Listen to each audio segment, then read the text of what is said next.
and find Dunyarzad. Paimon thinks she must be around the Grand Bazaar, since she showed us around there last time.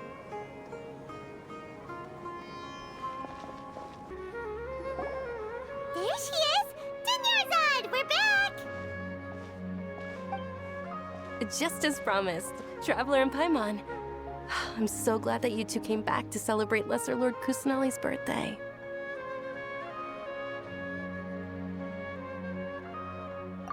Indeed. The festival's tomorrow. We've been preparing for so long that I can't help but feel a little nervous. There's no need to be nervous. Paimon's sure that Lesser Lord Kusanali will feel everyone's gratitude. Thanks, Paimon. I hope that everyone who comes to the festival will also have a good time. Speaking of which, did you manage to make your way to Port Ormos? Discover anything over there? Of course we went. A lot of things happened there.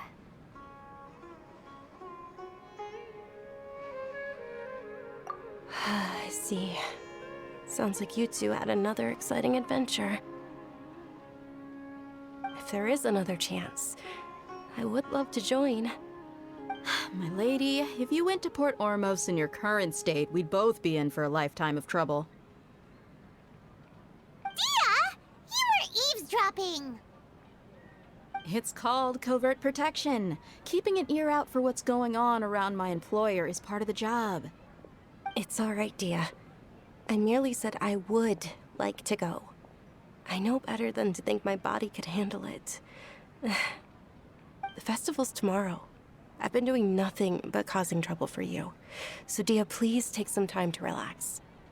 I'll be fine. Even when you put it that way, it still doesn't feel right. Don't worry, my guardian knight. Okay, fine, but only tonight. Tomorrow's a big day, and many no-good scumbags are gonna try to take advantage of that.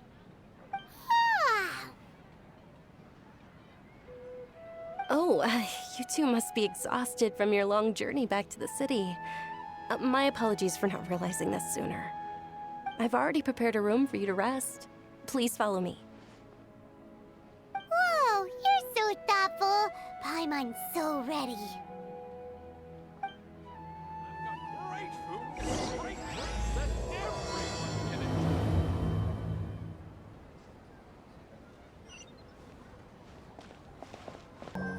Here we are. It's also fairly close to where I've been staying. It looks really nice.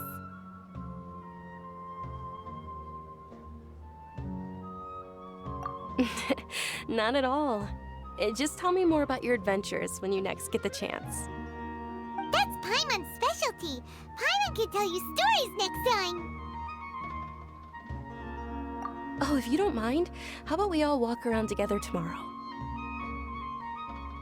All of my friends will be working the festival, and Dia is still insisting on her covert protection.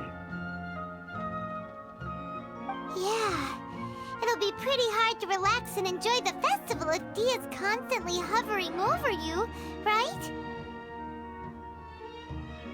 Then let's meet at the nearby bazaar first thing tomorrow morning.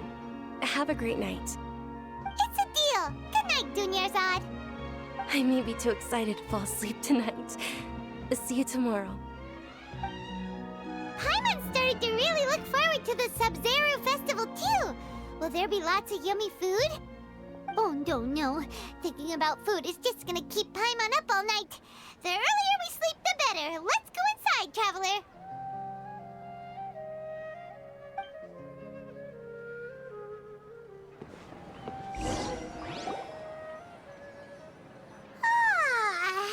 Did we oversleep? We should go meet Dunyarzad right away.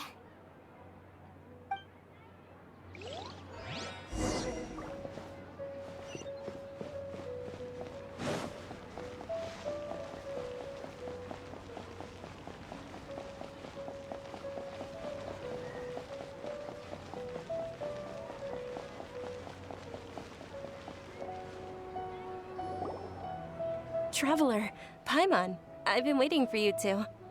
Good morning, Dunyarzad. We must have overslept a little bit. Not at all. I arrived early. Today is finally here. I must cherish every moment as if it were gold. You've worked so hard for this day. You gotta enjoy it to the fullest. You know it. It's just that, as expected, I had some trouble falling asleep last night. I'm hoping my body won't be too much of an issue today. Well, shall we? Let's start with the stalls over there.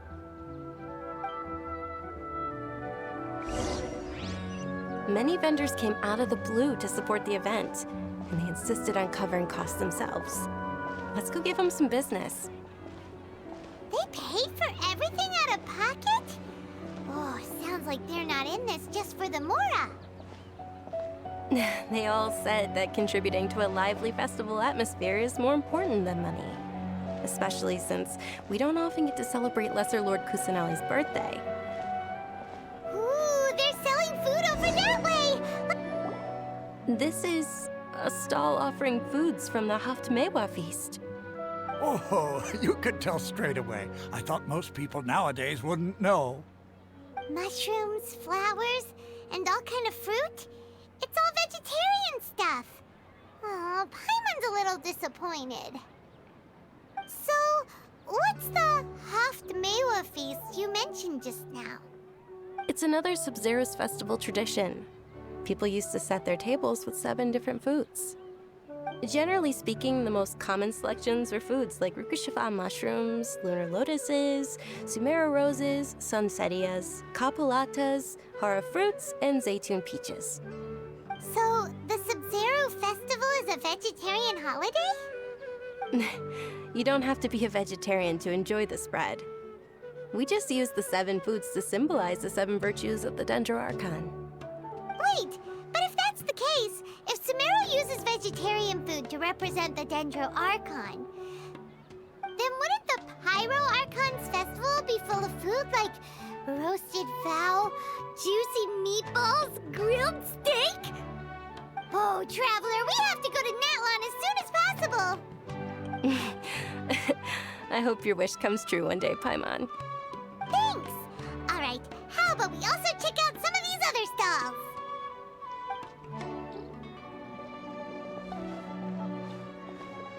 Dear customers, would you like to try your hand at alchemical divination? What's alchemical divination? Those two things sound like they'd be fun to try together. Right? I thought the same when I first heard about it. It is said to be a mysterious craft invented by none other than Lesser Lord Kusanali herself. So, how does it work?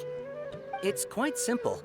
After you give me any 2 alchemical reagents, I'll use them to perform a random transmutation.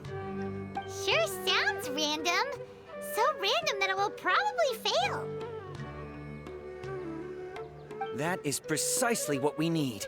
After the transmutation fails, your one and only diviner here will interpret the remnants. Well, according to Lesser Lord Kusanali, everything is interconnected, and all that occurs can be traced back to fate. You could say this is a pearl of old wisdom.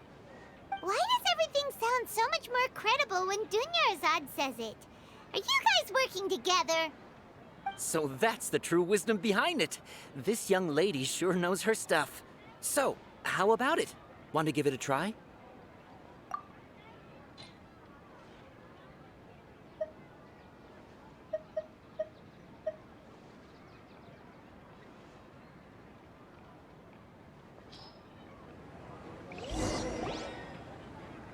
Okay, one moment.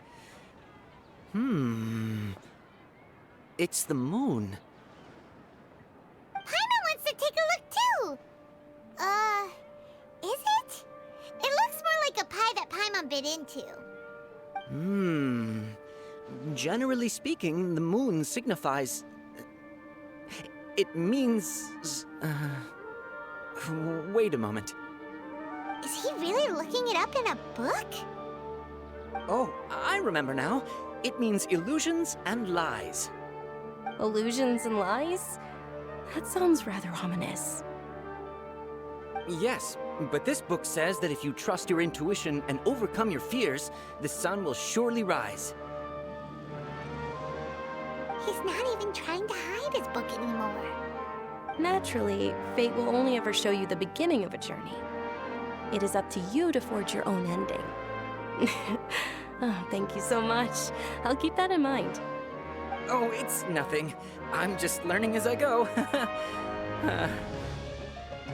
Guess that was still pretty interesting. Okay, on to the next stall.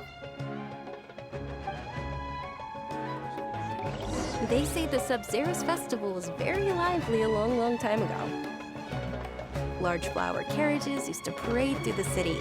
As they headed towards Port Ormos, people would throw flowers, candy, and liquor all along the way. Dunyarzad's eyes are sparkling right now. I wish I could have seen that spectacle. But if you ask me, I'm sure Nilu's dance of Sub-Zeros will be just as impressive.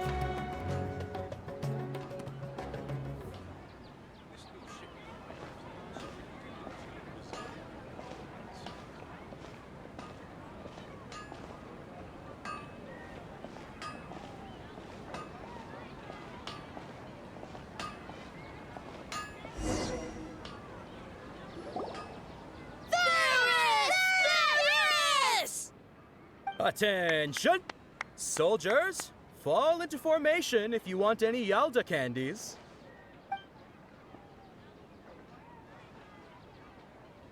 It's a weird guy with a weird hat. Hey, it's Dunyarzad! Wow! Miss Dunyarzad, the children love you even more than the Yalda candies. In the few short days it took to prepare for the Sub-Zero's festival, the children have all grown very fond of you. The Hallowed Night of Flowers. It's an honor that you know my name. Attention! In the name of Ferris, the Knight of Flowers, I commend you on your contributions to the glorious Sub-Zero's festival. All right, little soldiers. Take your Yalda candies and don't forget your loyalty to Lesser Lord Kusanali. Dismissed! Yes, Knight Ferris! Just what is going on here? Ferris, the Night of Flowers, is another Sub-Zero's festival icon, and one immensely popular with children. In the past, the actor portraying Ferris would also sit on a flower carriage. It's all thanks to Miss Dunyarzad's sponsorship that the children can make such wonderful memories today. As are we to you, Vihar. Oh, not at all. Oh, speaking of tradition, do you want some Yalda candies? They're a festival staple, and I happen to have some boxes readied here. Take a look and pick whichever one you want. Whichever one, don't these boxes all look the same? That is the fun part. Each box contains a random flavor. It's up to the luck of the draw. Flavors include lavender melon, hara fruit, sunsetia. Ooh, those all sound pretty good. And there's also lizard tail and oni kabuto. Huh? What's up with those two flavors? Oni Kabuto is a little spicier than Lizard Tail. Dunyarzad, you tried them before? Traveler, help Paimon pick one. Paimon wants the Sunsetia flavor. It's all right. Paimon believes in you. I also believe in your intuition. Great. These boxes of candy are numbered 1 to 5 from left to right. Which one do you want?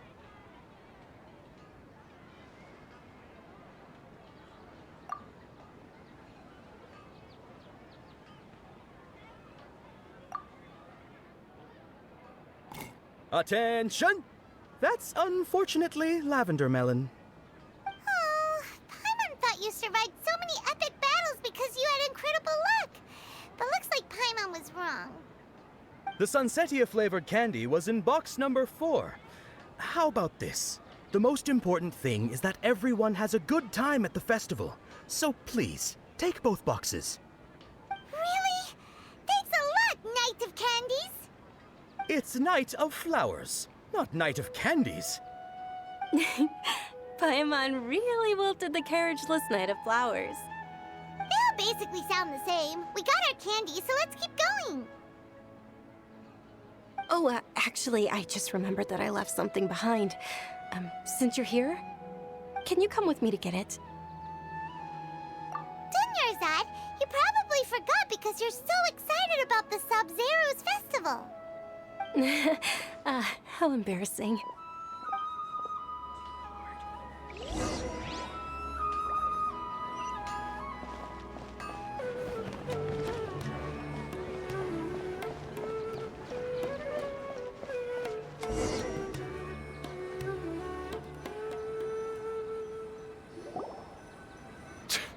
We're too late. Who knew the little lady was such an early riser? I know, right? Hey, wait a minute. Boss, isn't that her? Oh, that most certainly is. We're in luck. She's walking right into our clutches. Those Eremites don't look like they're up to any good. Who are you? I don't believe the Homayanis hired you. That's right. We haven't received any of their mora, but I wonder how much the Homayanis would shell out to get you back. They're a gang of kidnappers! Traveler, hurry and protect Dunyarzad!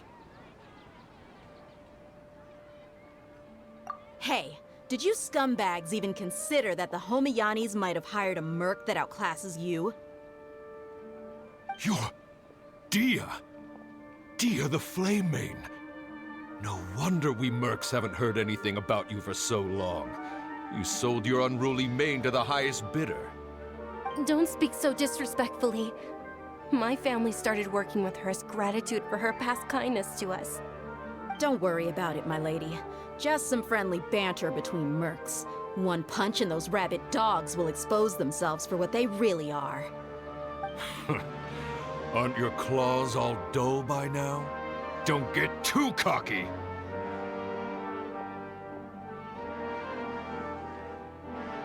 Traveler, take Miss Dunyarzad to a safe location. No, we're gonna stay and help. There's too many of them.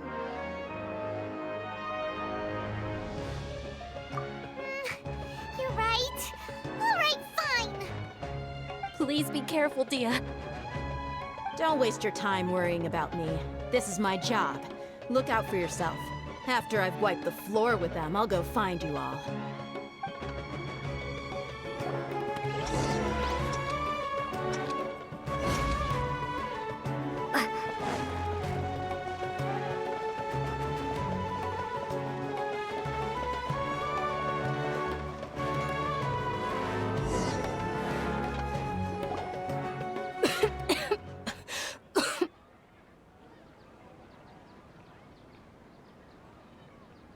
Dunyarzad, are you okay?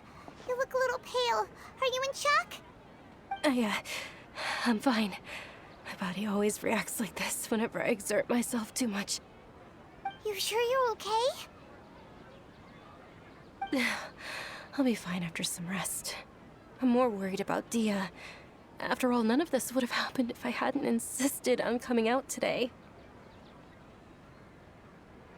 Yeah, don't worry.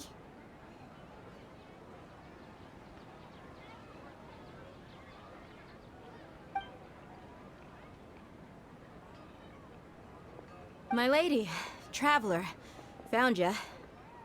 Dia! You took care of them so fast! Any more of them? Or rather, did anyone follow you? Dia, your arm. Oh, this? I'm fine. It's just a scratch. Normally, they wouldn't have been able to land a hit on me at all, but I'm still getting used to this new greatsword.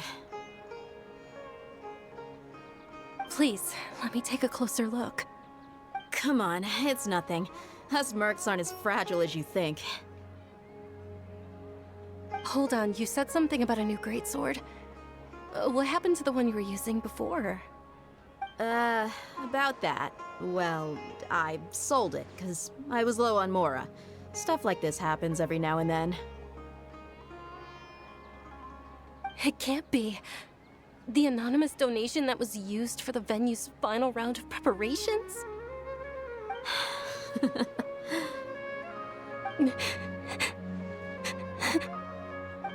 Hey, Miss Dunyarzad, I wasn't trying to make you cry. I'm not gonna lose my commission because I made my employer cry, am I? Okay, making your employer cry won't affect your commission, but selling your weapon without permission and getting hurt? I'll have to reevaluate your performance. You're so unreasonable, my lady. Thank you very much, Dia. Don't be like that. I get embarrassed really easily.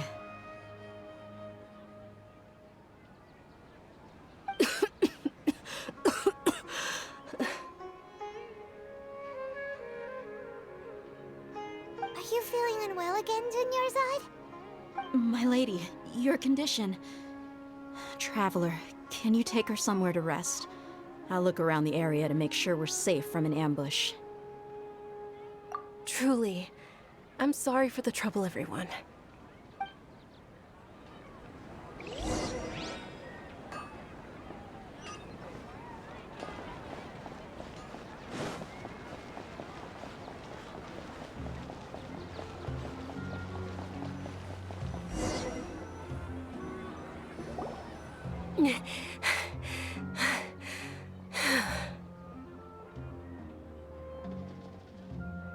Are you feeling better, Dunyarzad?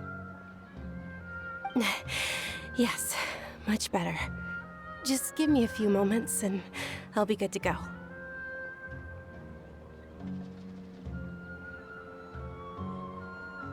I didn't realize you were concerned about it. I guess I shouldn't continue to keep it a secret. I was actually born with Elazar. It's terminal now.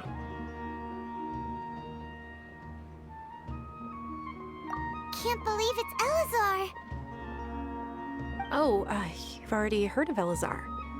In that case, you probably know about its severity. Sumeru's current medical advancements still haven't been able to find a cure. The disease's progression can only be delayed through environmental therapy. Dunyarzad. There's no need to be sad. I've always lived with Elazar and I came to terms with it a long time ago.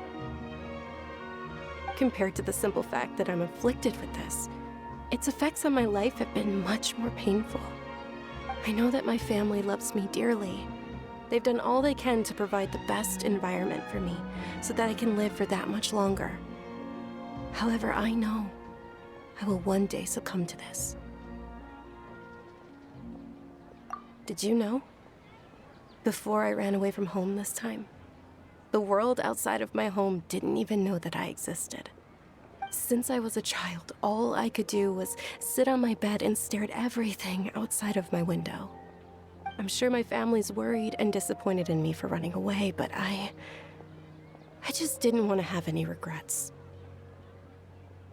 I wanted to meet other people. To me, there's nothing more beautiful than being able to meet and speak with others. Not to mention the incredible time spent preparing for the festival. The joy on everyone's faces here, and all the support I've received from friends like Dia. This way, when my final day does arrive, it will be less sorrowful. At the very least, many people will remember that I once existed in this world, right?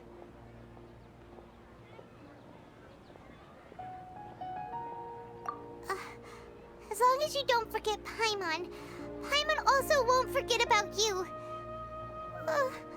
No, even if you forget Paimon, Paimon will still remember you. Thank you two so much. I apologize for the depressing conversation. This is out of character for me. To be honest, Lesser Lord Kusanali gave me the courage to do all of this. If it weren't for her encouragement, I wouldn't have taken that first step.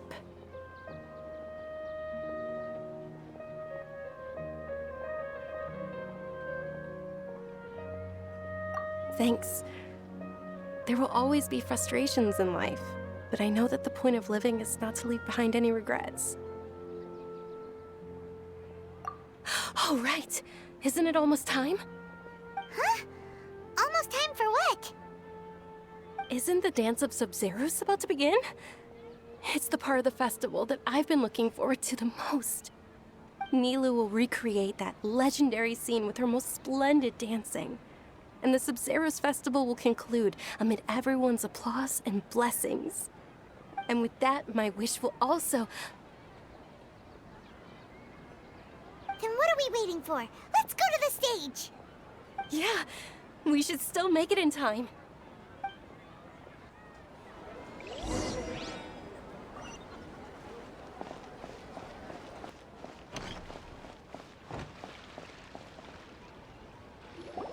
Were you not aware that the law prohibits this type of performance from taking place without prior permission? Over there! Someone's yelling at Nilu! I think I just saw the Academia's Grand Sage. Why is he here in person? But the Dance of Sub-Zeros is one of the key parts of the Sub-Zeros Festival. If we can't perform it... The Sub-Zeros Festival. The law also prohibits the private hosting of large-scale religious festivals. Only the Academia can host such an event. If you continue to resist, we will have to order an investigation into every single event organizer. The Grand Sage has already granted you much leniency. I advise that you exercise tact. How did things turn out like this? The Academia was originally responsible for the Sub-Zeros Festival, but they failed this responsibility for many years. I need to speak with them.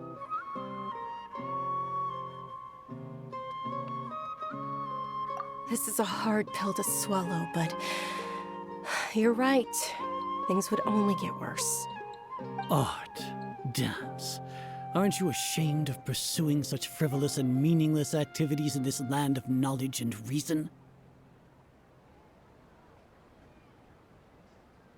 Our Archon created the utopia that is Sumeru City for all scholars who sought validity, verity, and truth, while people like you wish to defile it. No. I believe that our Archon never rejected the arts. Even the goddess of flowers dedicated a dance to her. With your lack of intellectual credentials, I do not believe you are qualified to debate with me. What you should be doing is finding workers to tear down this ridiculous eyesore.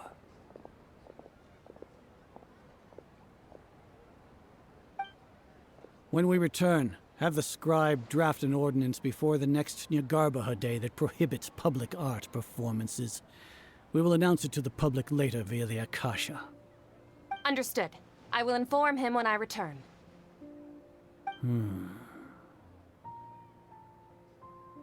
The Sub-Zero's Festival. Go celebrate the birth of that god to your heart's content. Nilu, are you okay? Oh, Dunyarzad. You all saw that just now? The Grand Sage ordered us to stop the performance. Yeah. Let's go somewhere the Academia can't find us and perform there. But how do we let everyone know? And what about the atmosphere on the stage? Or we could get people to block them off so they can't interrupt the performance. No. They just threatened to investigate the organizers. If we were caught... Nilu, it's all right. Don't worry about it. But you've been looking forward to the Dance of Sub-Zeros so much. And I know how important this festival is to you. I don't want you to have any regrets. It's okay. Seeing you care this much about my feelings is more than enough. It would be too risky to continue the Sub-Zeros Festival at this point. I don't want to get everyone in trouble. If you say so. But... you can sneak out for the next Sub-Zeros Festival, right? We'll make sure the next one is a smashing success. The next one. Yes. Okay. It's a promise. It will be a smashing success. I can't believe this is how things turned out. Those heartless geezers. It really is okay. There's nothing we can do about it. Still, I'd be lying if I said I had no regrets. I would have loved to see Milu's dance. I've got great drinks than ever.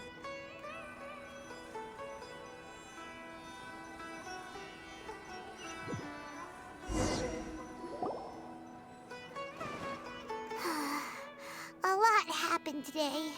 It's a shame the festival ended the way it did. Nilo and Dunyarzad promised to make the next Sub-Zero's festival a success, but Dunyarzad is running out of time. Yeah.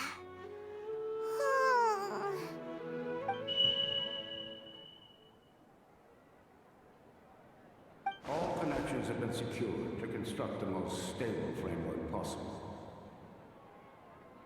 The project has entered its most critical phase. Power has begun to flow from...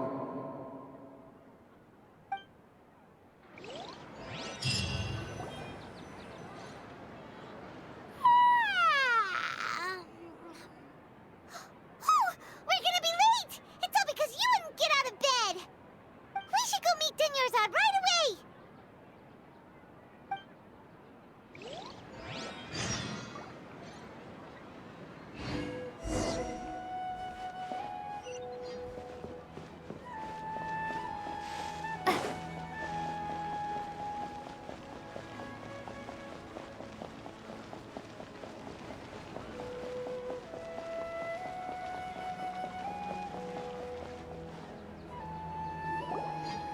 Good morning, Dunyarzad. Sorry we're late.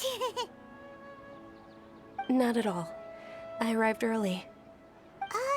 You seem kinda tired. Did you not get enough sleep? I'm doing well. There's no need to worry. Shall we go? Let's start with the stalls over there. Sure! Traveler? Why are you just standing there? Let's get going!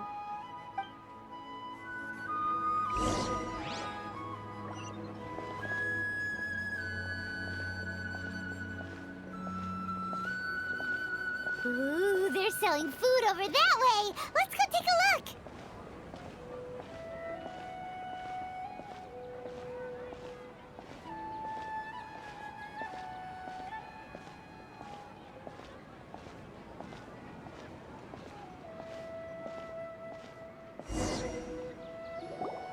This is a stall offering foods from the Haftmewa feast. You are quite well informed, miss. I thought most people nowadays wouldn't know. They're all plants! Oh, Paimon's a little disappointed. Actually, what is the Haftmewa feast you mentioned just now? It's one of the Sub-Zero's festival's traditions. People used to set their tables with 7 different foods to symbolize the 7 virtues of the Dendro Archon. Appear to be in the form of the moon. Really? Paimon thought it looked like some kind of food. The moon signifies... It's escaping me for now. Wait a moment. Is he really looking it up in a book? Oh, right. It means illusions and lies. But if you trust your intuition and overcome your fears, the sun will surely rise. Understood. I'll keep that in mind. Oh, it's nothing. I'm just learning as I go. Guess that was still pretty interesting. Okay, on to the next stall.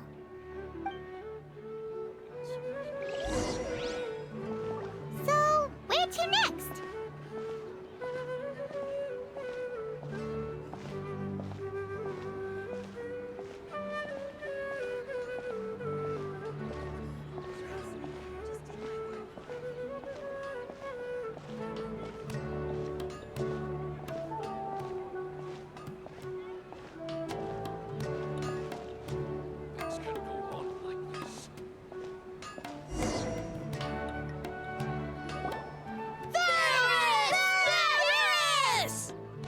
All right, soldiers. Now that you have your Yalda candies, don't forget your loyalty to Lesser Lord Kusanali. Dismissed! Yes, Knight Varys! What's going on? Is this a play? Ferris, the Night of Flowers, is another Sub-Zero's festival icon and one immensely popular with children. It's all thanks to Miss Dunyarzad's sponsorship that the children can meet the Night of Flowers. Oh, do you want some Yalda candies? I happen to have some boxes readied here. Take a look and pick whichever one you want. What's to pick? Don't these boxes all look the same? It's not that simple. Each box contains a random flavor. It's up to the luck of the draw. Flavors include lavender melon, hara fruit, sunsetia. Ooh, how interesting. And there's also lizard tail and oni kabuto. Ugh, why do those flavors even exist? Traveler, help Paimon pick one. Paimon wants to eat the sunsetia flavor. Great! These boxes of candy are numbered 1 to 5 from left to right. Which one do you want?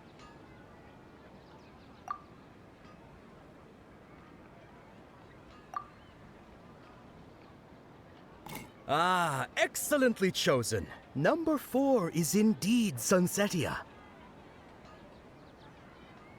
Ha-ha! Paimon bet you had incredible luck, and Paimon was right!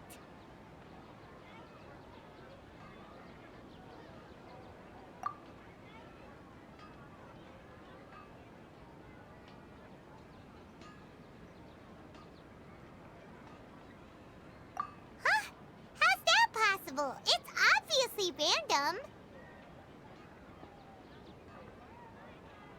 Maybe we didn't sleep very well last night.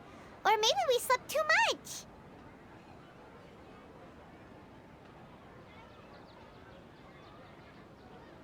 Oh, sure. Huh? Where are you going? You're just gonna walk off like that?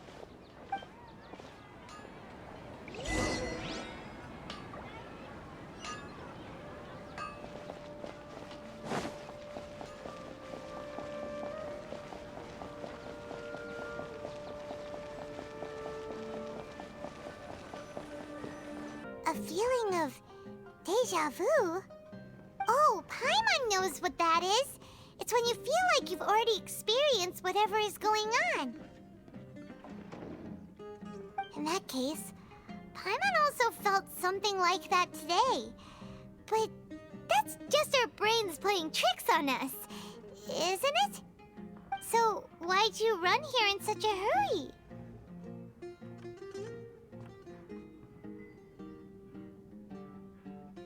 So that's it! You're intentionally doing things you usually wouldn't and seeing if you still get that same feeling of deja vu. Welcome, you two. Are you here for lunch? What would you like to eat? Got it. You don't look like you're from these parts, but I gotta say, you've got good taste. I'll give this order to the kitchen. Coconut charcoal cake? Isn't it that burned thing that didn't look tasty at all? Oh, Paimon understands what you're trying to do now. You'd never normally order something like this.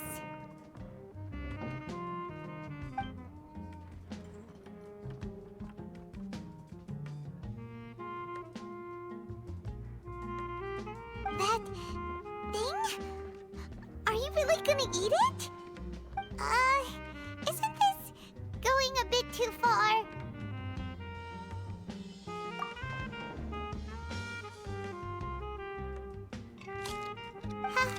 How was it? The look on your face is telling Paimon that it tasted awful. Then, you mean... That's impossible! We were just talking about how gross it looked! So, would this be a case of taste bud deja vu?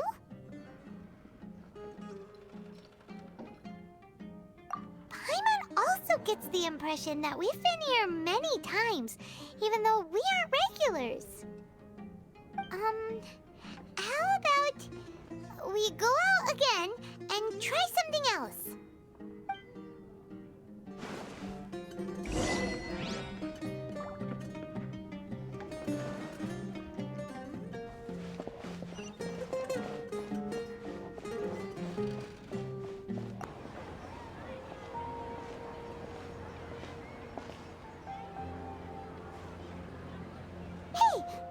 is sitting by yourself on that bench over there.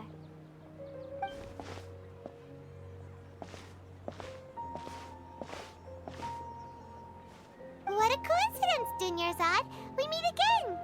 Why are you sitting here all by yourself? Oh, I ran into some kidnappers just now, but thankfully Dia came to my rescue. I started to feel unwell after that, so I sat down here. Kidnappers? Oh my goodness, are you hurt? I'm okay.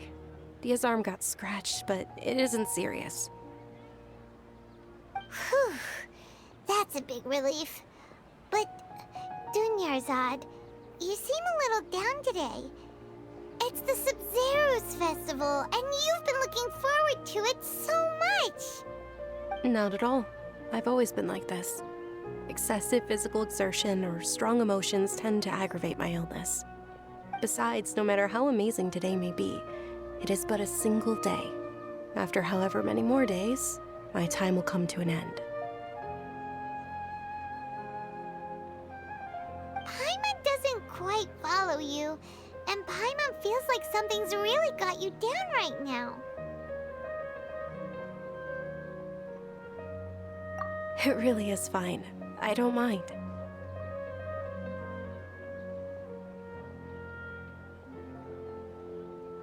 Huh? Did something happen? Dunyarzad, have you ever felt deja vu? You know, like when you've already experienced something that's happening right now? Deja vu? No. But my days have been the same for years now. Even if I were feeling deja vu, I suppose I would already be used to it. Oh, Paimon sees. Then, is it only the two of us? It's almost time. Huh? Time for what? Nilou's Dance of Sub-Zeros is about to begin. Let's go.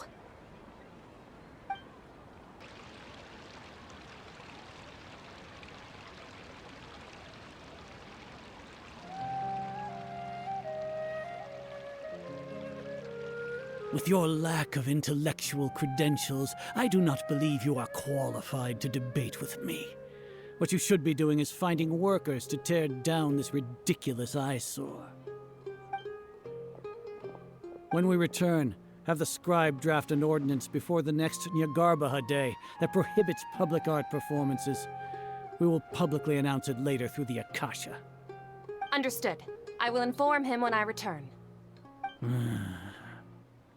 The Sub-Zero's festival. Go celebrate the birth of that god to your heart's content.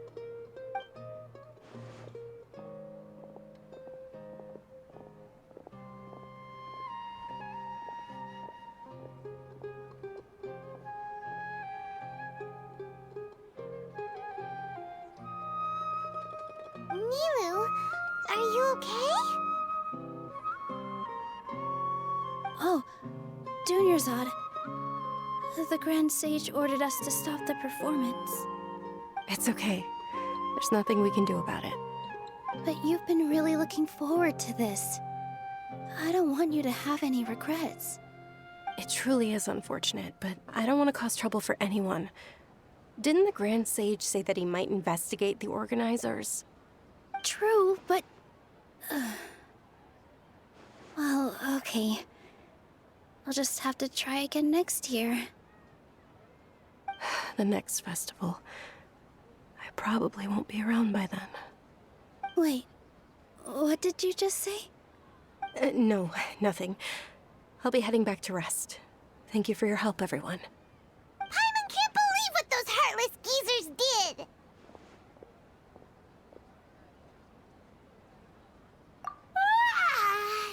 Did Dunyarzad already go back?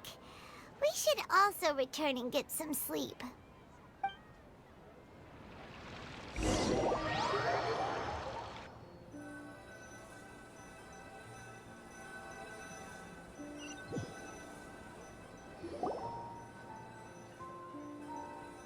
So, in the end, you still couldn't figure out what that deja vu feeling was all about? Maybe it really was because of exhaustion.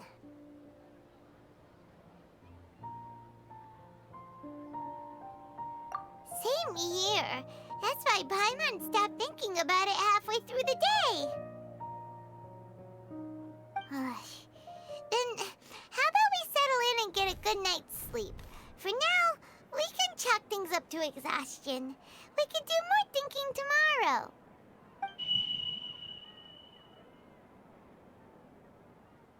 Observing a modest drop in the output of jnana energy, but values still remain within normal parameters. Continue to monitor for variances in the data and find the cause as soon as possible.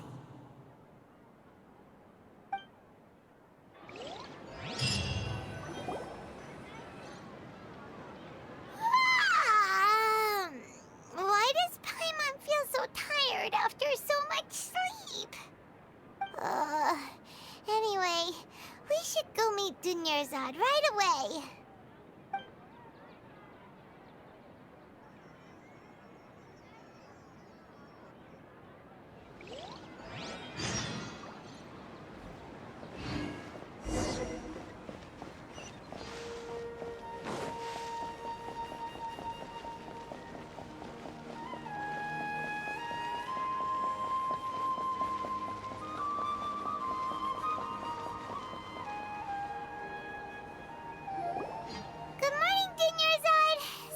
Keep you waiting. Not at all. I arrived early. Huh? Paimon thinks you sound kinda tired. Did you not get enough sleep? I'm doing well. There's no need to worry. Shall we go? Let's start with the stalls over there. Great idea! Let's get going! Traveler?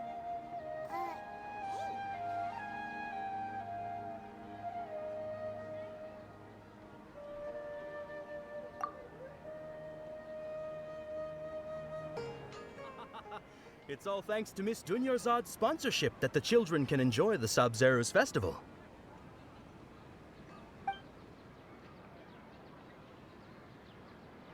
Oh, are you interested in Yalda candies? I have some boxes of candy here. Pick whichever one you want. Not much of a choice. All these boxes look the same. It's not that simple. Each box contains a random flavor. It's up to the luck of the draw. Flavors include lavender melon, hara fruit, sunsetia. They all sound pretty tasty. And there's also lizard tail and oni kabuto. Huh? What were those last two? She'll help me choose. Paimon wants to eat the sunsetia flavor. No problem. These boxes of candy are numbered 1 to 5 from left to right. Which one do you want?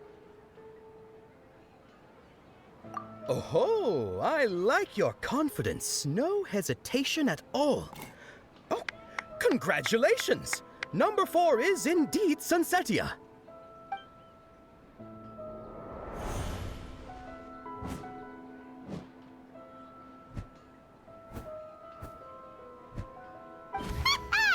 Paimon knew she always had incredible luck.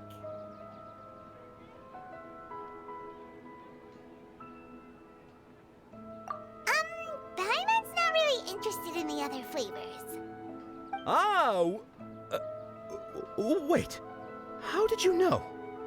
Don't tell me that you already knew which flavor was in each box. What? She was right about all of them? That couldn't have been luck. How is this possible? I packed all those boxes this morning and they've been sealed ever since. You couldn't have known beforehand. Mind reading? X-ray vision? Or some kind of magic trick? This is way too freaky. Tell us what's going on! Since when did you get superpowers? Traveler?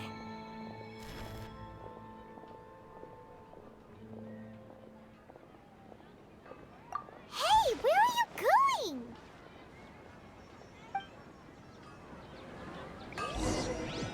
What's going on? Did you see something? Us leaving Dunyarzad without letting her know is kinda rude, you know.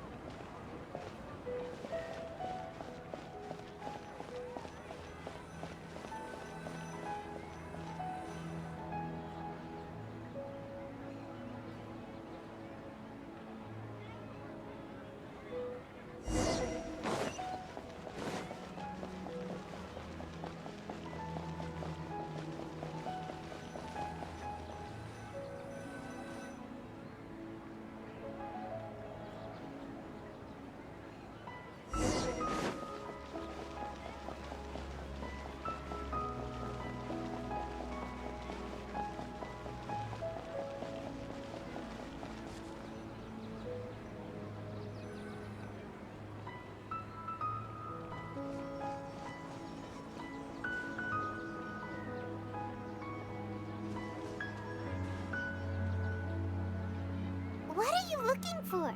Why did we come here?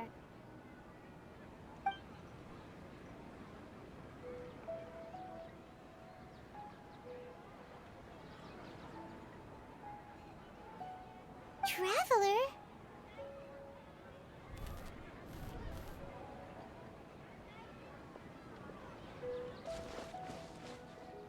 That's...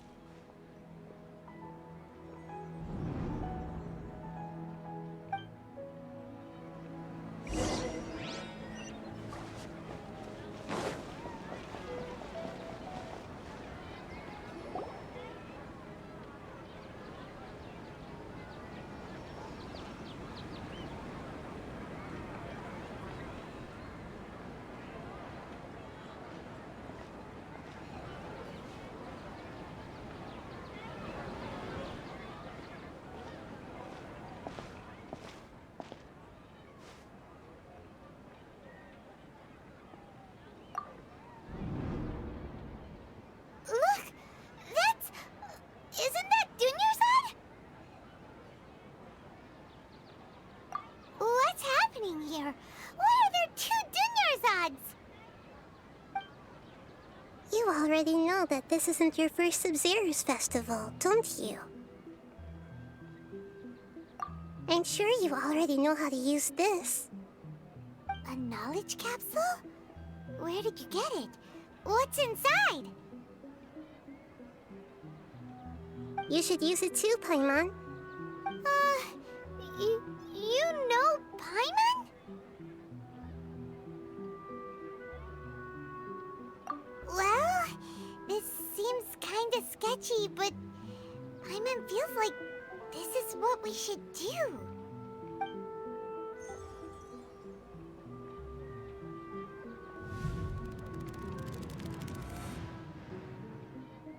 What the?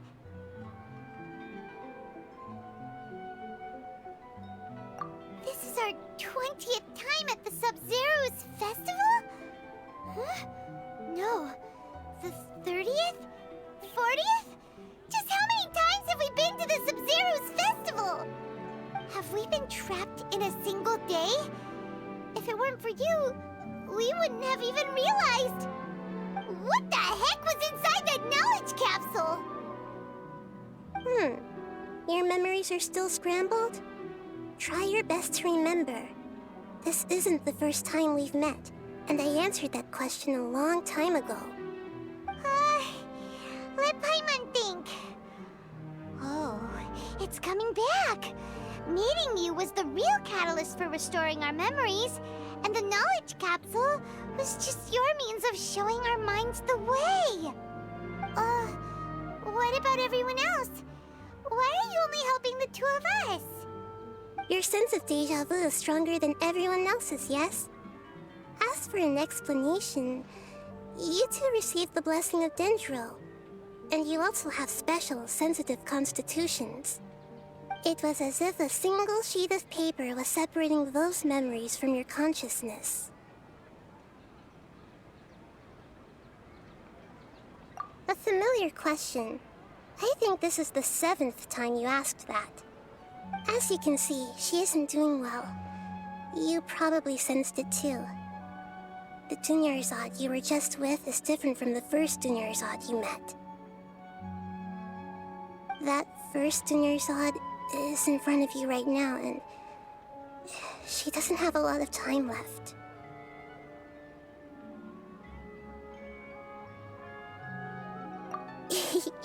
Looks like you're almost done sorting out your brain. Oh yeah, I'm Nahida.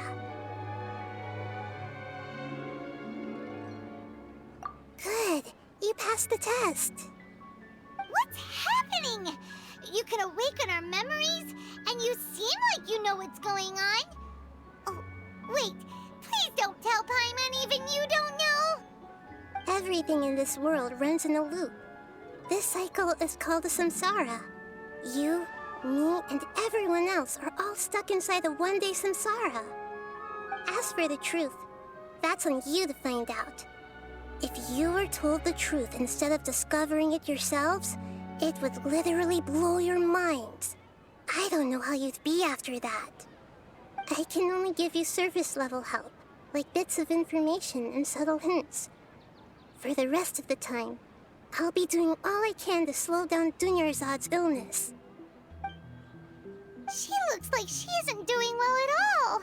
Her illness gets worse after each Sub-Zero's festival. If we can break out of the samsara, I might be able to save her. But as things are right now, she's just a small bird in the sky that's about to lose its last feathers. All I can do is raise a gale to delay her fall. You sure love to use weird analogies. Analogies are wonderful tools. They let you use existing knowledge to understand unfamiliar things. Okay, so, with what you know so far, what do you think the truth is?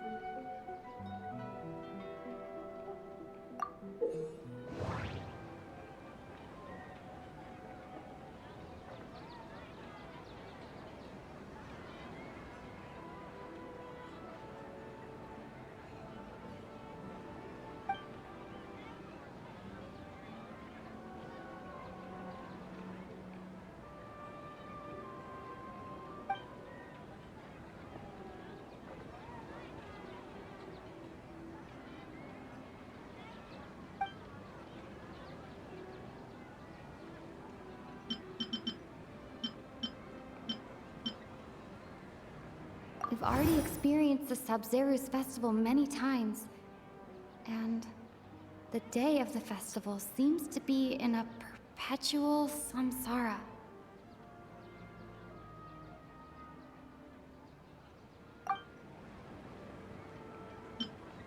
Grand Sage said, go celebrate the birth of that god to your heart's content. Did he mean something more?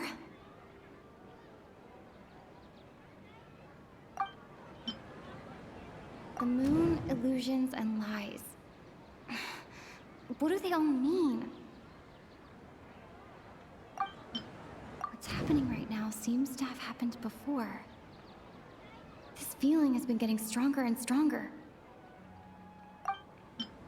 My mind feels exhausted, even though I haven't done too much thinking. What is going on?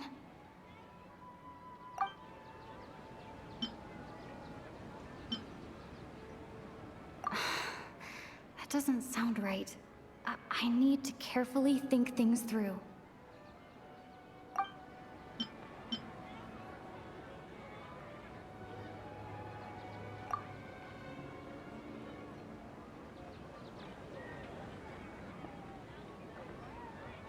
I can't seem to cohesively piece everything together.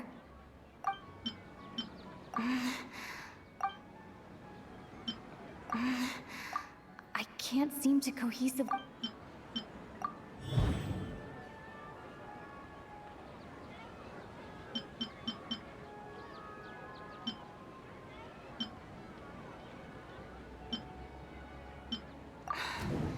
That should be it.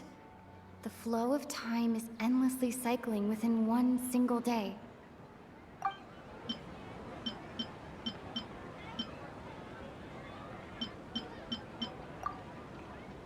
A time loop. You've given similarly wrong answers in the past. A pity. Still the wrong answer? Paimon thought that made a lot of sense.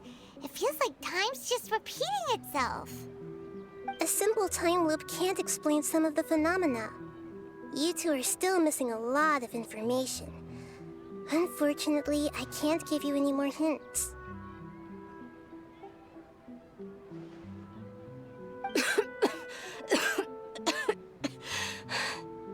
Dunyarzad.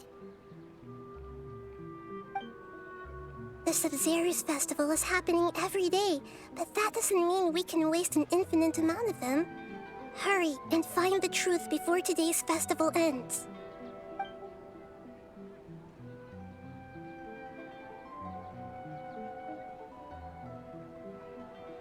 Let's think about our current situation. To save Dunyarzad, we have to escape the samsara of the Sub-Zero's festival.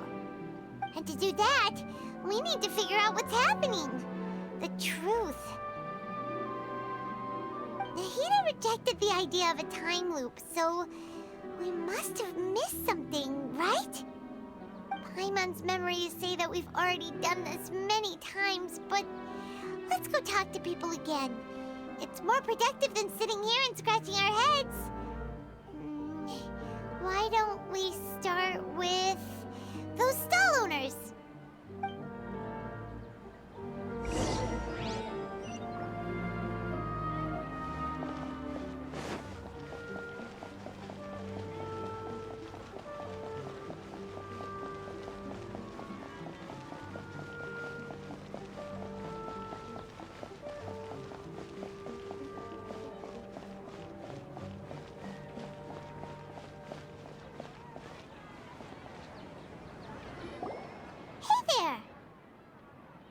Hey, it's you guys again.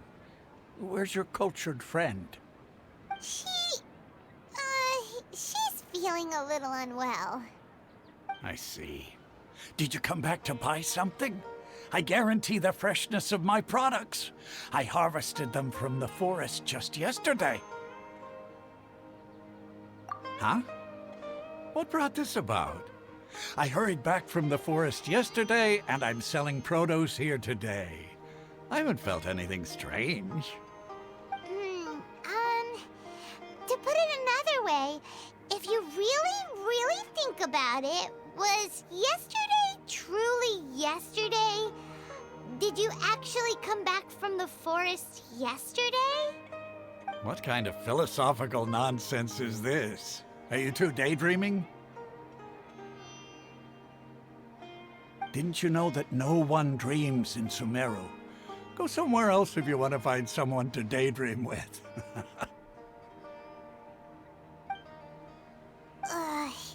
He actually has a point. Is this a dream?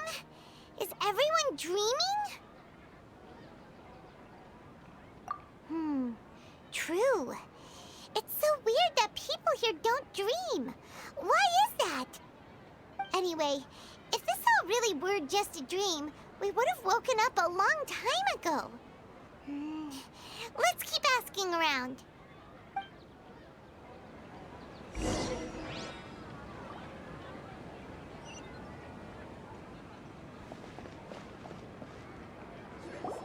Oh, it's you two. Was my divination so accurate that you felt compelled to compliment me in person? Ooh, I knew it! I told you, the god's divination is highly accurate. You just hadn't fully understood its significance yet. You're really excited about this, huh? That's exactly why we came back. Help us better understand it. Help you better understand it? Well, that isn't exactly what I excel at. So, you're admitting that you don't have a clue? Anyway, what kind of situation did you get into?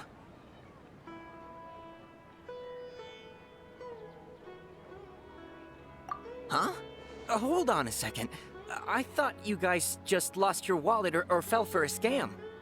What you just said, are you serious? Does that kind of thing actually happen in real life? Paimon knew you weren't going to believe it. Marvelous. Truly marvelous. I believe you. Recall the interpretation of your divination. The moon, illusions, and lies. It really felt like an omen. When you say it like that, the divination does sound like it's related to what's going on. Can you read any more into it? I believe that the Archon's revelations are never more than vague hints. Anything more specific is beyond the reach of mere mortals. The book only says, if you trust your instincts and overcome your fears, the sun will surely rise. So that's how it is. Looks like fortune-telling is just fortune-telling. It's no good for practical problems. We haven't made any progress. Who else can we talk to? Paimon remembers that we tried talking to her a couple of times, but she always thinks we're playing pranks on her. You think she'll brush us off again? Yeah, if we tap into Dia's strong sense of responsibility as a mercenary, then she'll definitely take us seriously. At this time of day, Dia's probably just finished beating up those kidnappers. Let's go find her.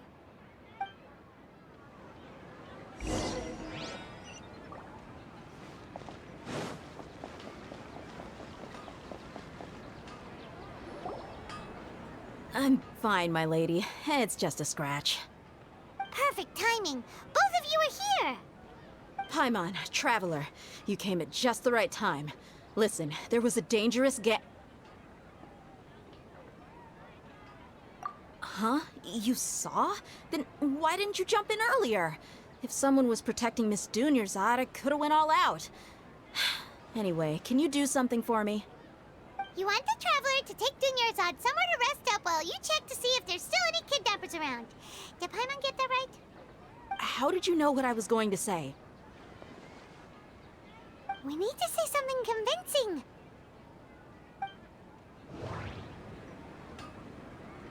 People in Sumeru don't dream. What a strange phenomenon. Dia sold her greatsword to raise additional funds. And then she was injured because she wasn't used to her new weapon. The moon, illusions, and lies. What do they all mean? My mind feels exhausted, even though I haven't done too much thinking. What is going on?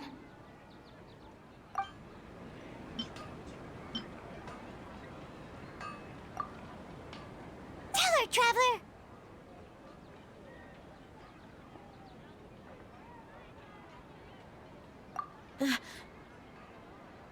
I didn't tell anyone about that. Including Miss Dunyarzad. You couldn't have known. And just now, you literally took the words right out of my mouth. What's going on? All right, so this is the situation.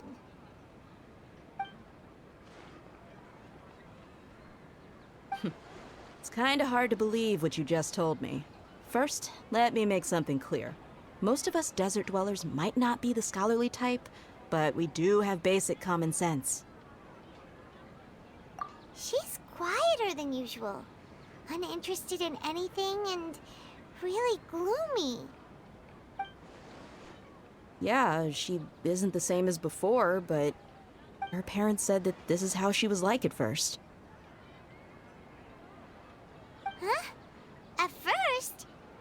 I don't quite understand what you're all talking about. I'll go rest on the bench over there. My lady, are you angry?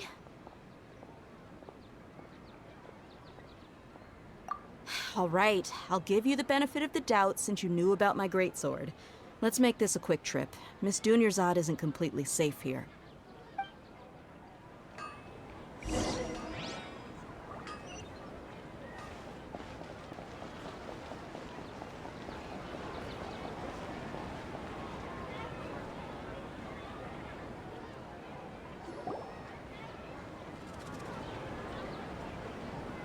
Nahida!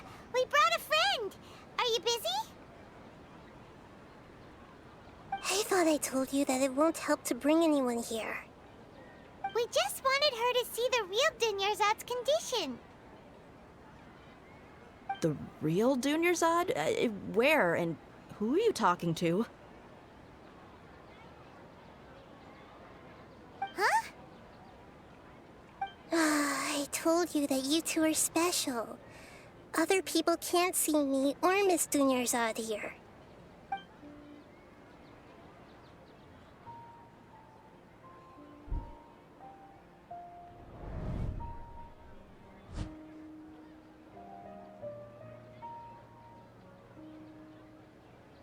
Hold on. Over there. Is that? Wow. How perceptive. Does she have invisible antennae? Miss Dunyarzad, she's lying down here, isn't she? How's she doing? Her condition's really bad, and she's basically in a coma. How did you know she was here? I can sense her aura. There are also lingering feelings of something like regret or disappointment. What happened? Do you believe us now? The Sub-Zero's festival has been repeating itself. So, you think the sages are behind this? Yeah, they've always been against us. Wouldn't surprise me if they're using the Akasha to intentionally repeat the Sub-Zero's festival as a sick joke. You have a point. Aside from the Dendro Archon, the Academia's sages are the only ones in Sumeru who could pull off something like this. Maybe there's more to the Akasha than we know. Right! Didn't you awaken our memories using something that looked like a knowledge capsule? That means you must know something about the Akasha! The Akasha relies on the power of a gnosis to operate, as it is the manifestation of the God of Wisdom's power. It compiles the wisdom of the entire populace, and it grants knowledge to the people. A gnosis could do that? No wonder the Akasha is so magical. It's being powered by the gnosis of Sumeru's Archon.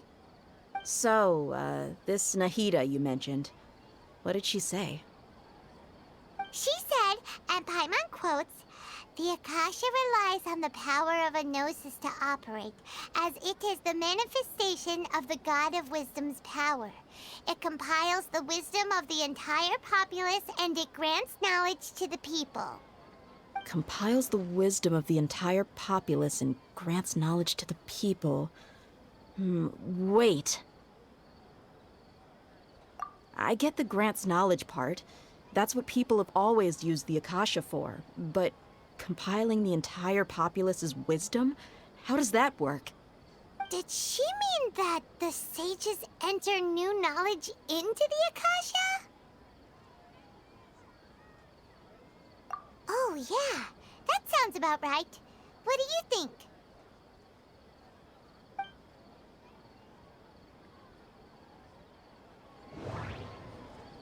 People in Sumeru don't dream.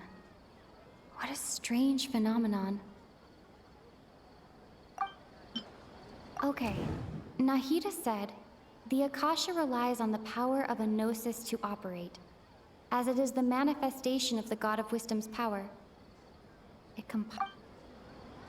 My mind feels exhausted, even though I haven't done too much thinking.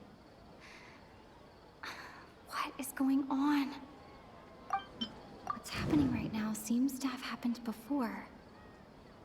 This feeling has been getting stronger and stronger. That doesn't sound right. I need to carefully... That doesn't... You mean the Akasha is causing our mental fatigue? Huh. Now that I think about it, my head's been feeling unusually heavy. When the desert dwellers set off on their quest for knowledge, a sage once said, knowledge always comes at a price. Compiling the entire country's knowledge. You think the Akasha pulled a 180 and is extracting information from us? Who knows? The Akasha can put knowledge into our heads, so who's to say that it can't also poke around in there? We don't know any specifics. What's the point of doing something like that? Just think about it. If you could combine the knowledge of every single person in Sumeru, then you can basically turn Sumeru City into a single massive brain. This hive mind could make breakthroughs in problems that even the smartest geniuses can't crack. An excellent deduction. And the analogy comparing Sumeru City to a massive brain? I love it. In that case, we should take off our Akasha terminals right away. Maybe that'll solve this problem. Yeah, I was only wearing this for show in the first place. Didn't expect the sages to cook up such a conspiracy. Mark my words, when this is over, I'm getting evidence and exposing this whole thing to the public. How does everyone feel? Huh? What is it? Oh, that! Paimon knows what you're talking about. It's a single soft beep that sounds like it's coming from the Akasha terminal. The sound of a beep. Could it be a prompt tone for when the Akasha is operating? That's probably an important clue. We weren't using our terminals, but we heard a beep anyway.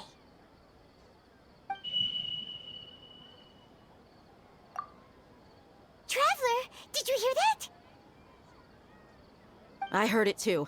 Our ears aren't messing with us. There was definitely a beep, but it sounded like it was coming from inside my head. We took off our Akasha terminals.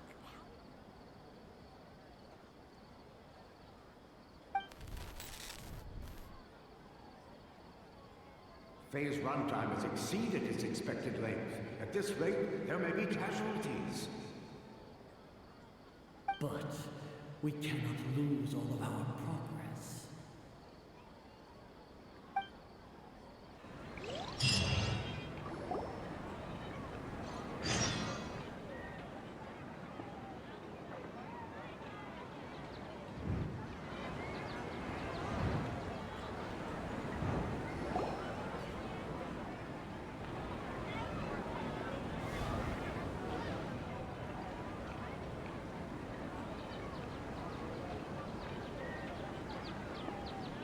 Paimon remembers everything! Good. You adapted quickly this time. We definitely took off our Akasha terminals last night, but we still heard that beep. Why is that?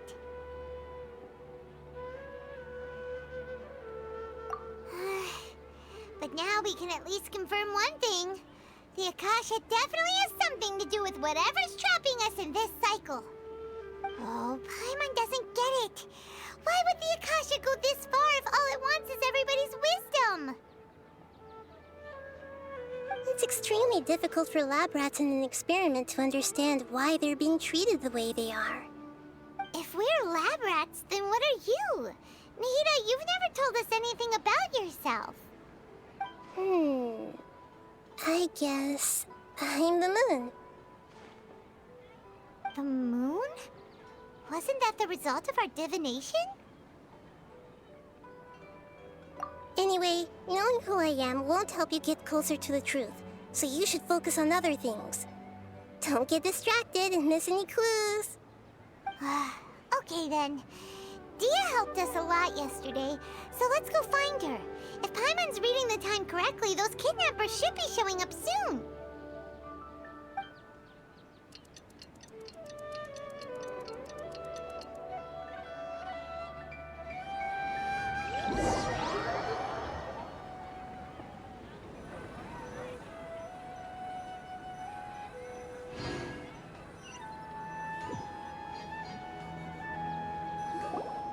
Ah, there you are. I've already taken care of those kidnappers. My lady, did you get hurt? Dia? What's wrong? Why are you both gawking at me like that? You didn't get hurt this time. Huh? What do you mean this time? Why are you so surprised that I managed to get out unscathed? Those kids were amateurs.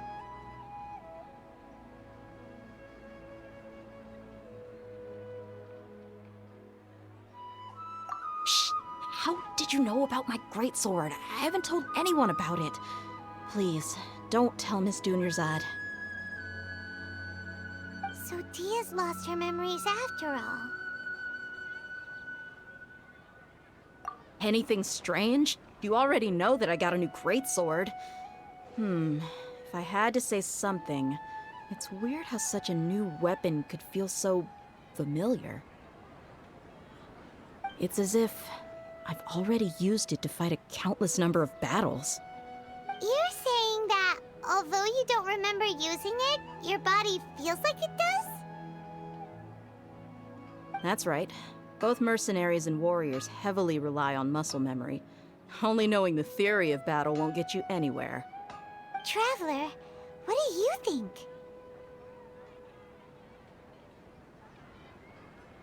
Yeah, Paimon's feeling really hopeful. Oh, you're right! Earlier in the Samsara, something like this would have never happened. I have no clue what you two are talking about, but it's still dangerous here, so... So you want us to take Dunyarzad somewhere else to rest while you check if there are still more kidnappers around, right? How did you know what I was gonna say? Can you read minds? Forget it. Go and do your thing.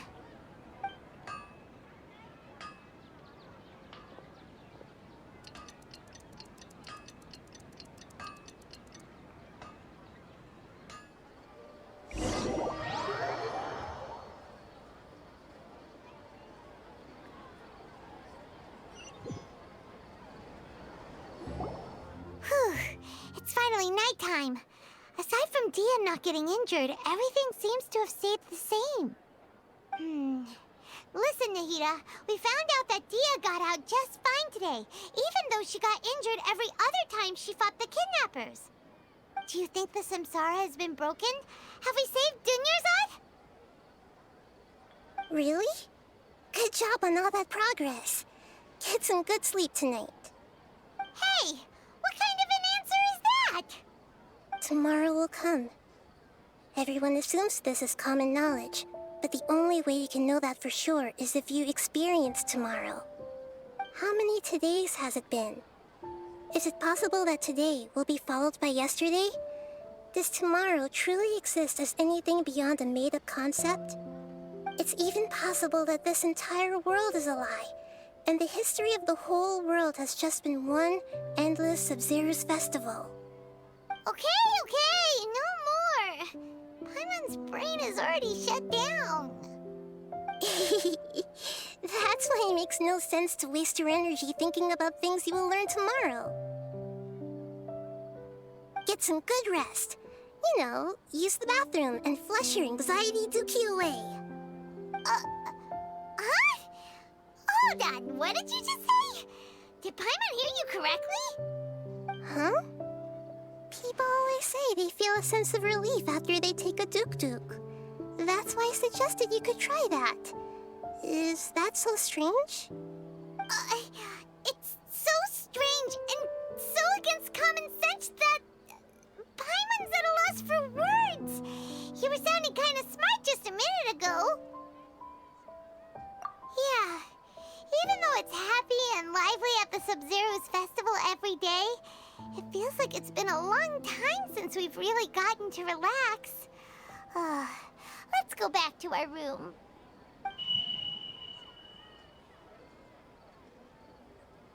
Continue the harvest.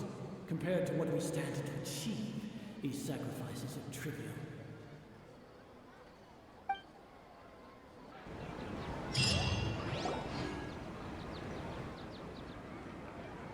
We're still in the same day! Nahida, you already knew last night that we didn't break out of the Samsara? Why did you tell us? Would there have been a point? You would have spent the night with new worries, with tomorrow still out of reach. In that case, you might as well rest within that brief moment of hope. An opportunity like that doesn't come by often, and I thought it might help you clear your minds. Paimon thought the Duke did that! Whatever. Guess you were looking out for us after all. Of course. In the time we've been together, you two have been everything to me. Paimon's flattered and everything, but maybe you're taking things a little fast. What I mean is, even though I had asked you to solve this puzzle, you two are still the only ones who can see me and sense my presence. In other words, if you weren't here, I may as well not exist. That's why you two have been everything to me. Get it? Nahida's talking about confusing stuff again. Anyway, that's enough chit-chat. So, Traveler, did the new clues yesterday help you gain a new understanding of the situation? Huh? Why are you scrapping your previous theory?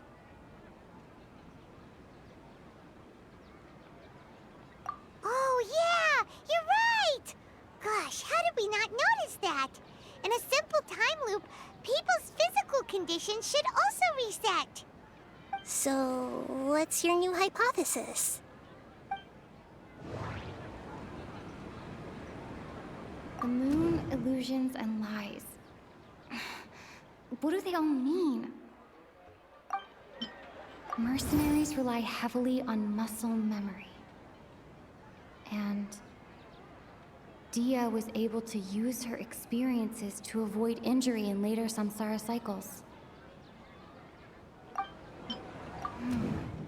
The beep is a prompt tone for Akasha operations. We still hear it every night, even though we removed our Akasha terminals. Okay, Nahida said, the Akasha relies on the power of a gnosis to operate, as it is the manifestation of the God of Wisdom's power. It compiles the wisdom of the entire populace, and it grants knowledge to the people. We've already experienced the Sabzeruz festival many times, and the day of the festival seems to be in a perpetual samsara.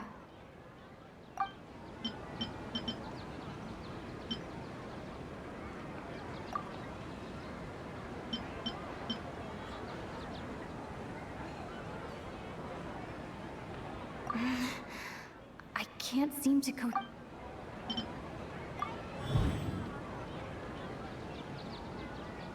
If all our memories of a day are erased at the end of that day, then we would unwittingly relive that same day again and again.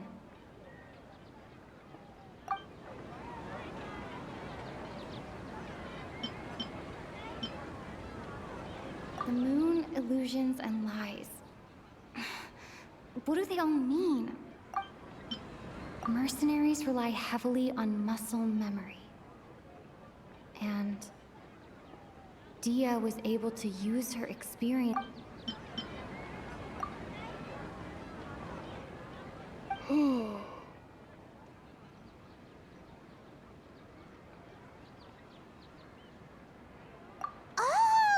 Then the beep we hear every night could just be indicating the deletion of our memories! That's why when we wake up, everyone thinks the Sabzeruz festival hasn't happened yet! It's already the next day, but everyone still thinks it's the day before! But muscle memory can't be erased. That's why Dia has been getting better at using her greatsword. Now everything makes sense! A brilliant deduction. Nahida, tell us if we're right or wrong. To put it simply, it's as if you've mistaken a pyro crystal fly for a firefly in the night. You lost sight of its true nature because you focused too much on your perception that it glows. That isn't simple at all! Why don't you go talk to Miss Dia again? You might learn something new. Right! She did help us find our latest clue after all. Let's go!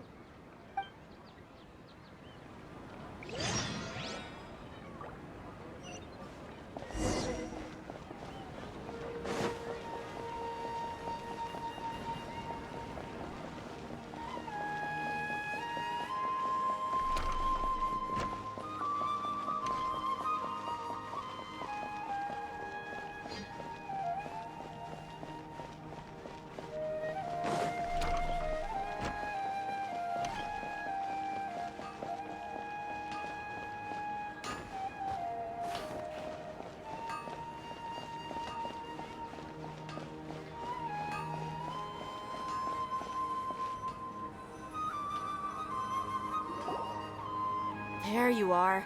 Really took me a while to find you. As expected, Dia also didn't get hurt today. Get hurt? Why would I? Don't underestimate me. Well, used to your new greatsword. Huh. Truth be told, I also think it's pretty strange. It just suddenly felt so familiar in my hands and... wait a second! How did you know I got a new greatsword to begin with? I didn't tell anyone about it. Traveler, could you explain the situation to her today? Paimon's gotten a little sick of doing it.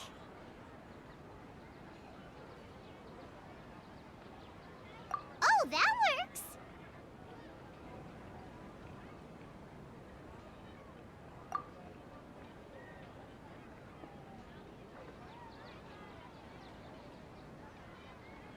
What happened to you guys while I was gone? Did you get brainwashed by some cult? Don't think too hard about it. Just take what we're saying at face value. All right then, let me get this straight. You're telling me that my body's already gotten used to this greatsword, but my brain just doesn't remember it? Yes, your memory's being erased every day. Then I'd have to disagree. That's impossible. Oh? Why do you think that? If we've actually been reliving the Sub-Zeru's festival day after day, then what happened to the things we used, the money we spent, the food we ate? Common sense says my wallet should have emptied itself a long time ago. There's no way I wouldn't have noticed that.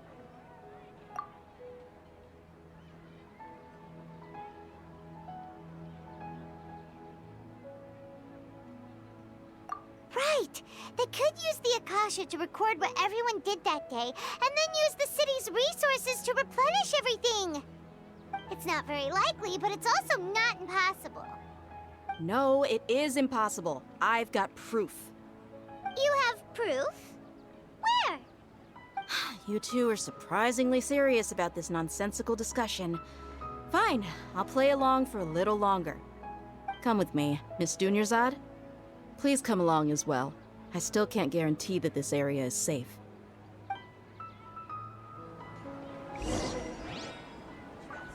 Paimon can't believe it's Dia who wants to show us something this time.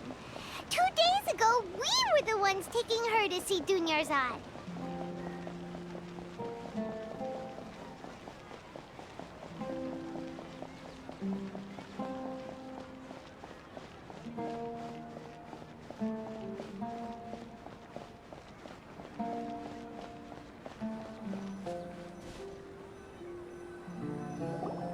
This is it.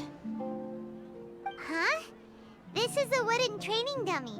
What about it? See those marks on the dummy? Those are the result of several days' worth of practice. Let's say the sages didn't replace it every day. Shouldn't it be hacked to pieces by now? That's true, but what if they did? Then the sages would have had to reproduce every mark I left during previous training sessions. I'm a professional fighter. My martial school has always emphasized the importance of refined control. The force, angle, and entry point of each strike is calculated and deliberate. That's why I remember every mark on the dummy, as well as my state of mind as I made each strike. It's just as they say, each swordsman has their own unique style, and even the same swordsman can't make the same cut twice. It would be impossible to copy these marks.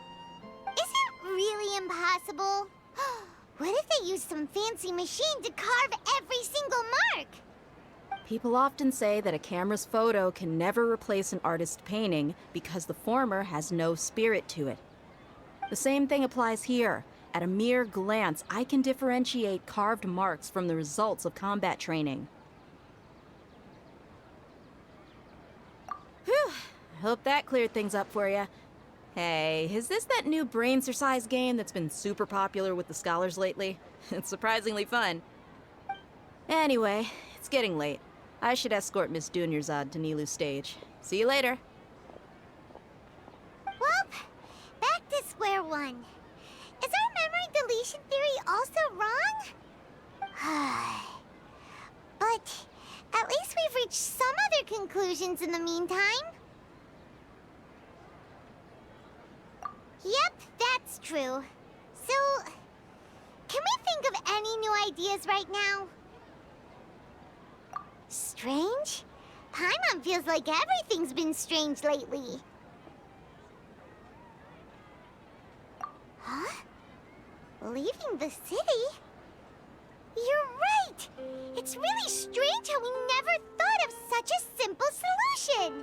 Many things should become clear if we can confirm the flow of time outside of the city. Paimon can't believe it! Did we miss this because we're tunnel visioning too hard on our other theories? Or because we're just too tired? How about we go back and ask Nahida? Maybe we've forgotten something about leaving the city.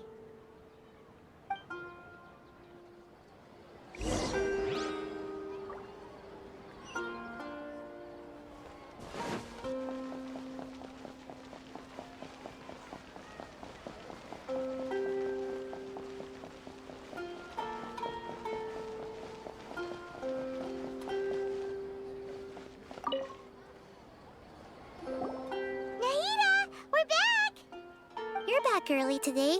Did you find something new? Sort of. We're mostly sure now that we're not in a time loop. And we also aren't in the real world. But at the same time, we have a new question. Leaving the city. As far as I remember, you've mentioned your plans to do that twice before. We did? We don't remember anything. What happened after we talked about those plans? What did we say when we got back? Let me think. I don't think you ever actually told me what the outcome was. Oh, it's probably more accurate to say that both times you never came back the whole night. But you two sometimes stay out the entire night anyway, so at the time, I didn't think too much about it. It is true that sometimes we lose track of time during our investigations.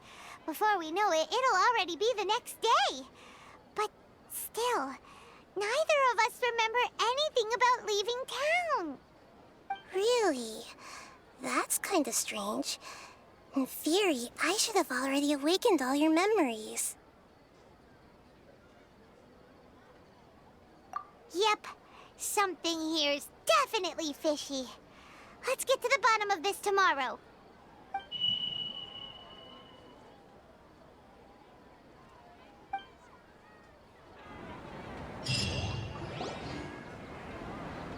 Our memories are back! About that... Well, where should Paimon begin? Traveler, aside from your memories that were just restored, I have another message for you. Listen to it and you'll understand. Can't go back. There are countless spaces here. Our Sub-Zero's festival in Sumeru City is just one of them. Traveler, you should be missing 2 days' worth of memories. Paimon will fill you in. It's time to carry out our plan from yesterday. Okay, let's go!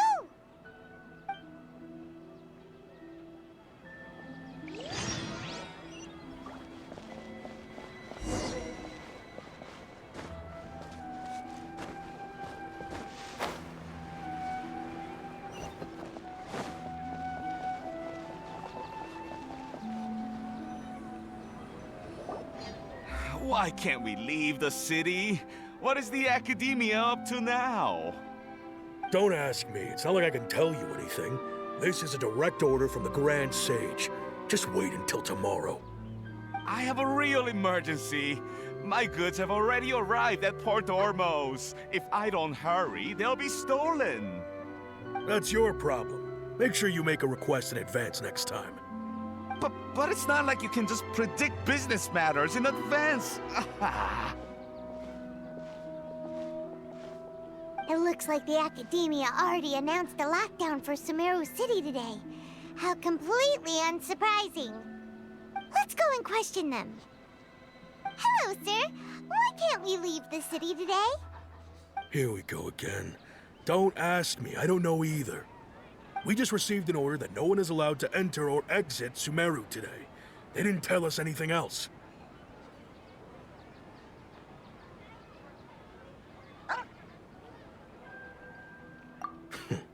Angering me won't get you anywhere. If I had that kind of insider info, I would have left this stupid post long ago. It looks like he really doesn't know. If we can't get anything out of him, let's take matters into our own hands. Why don't we climb over the walls? Those guards can't be everywhere at once. This is a good spot, and the guard hasn't noticed us at all. Let's hurry!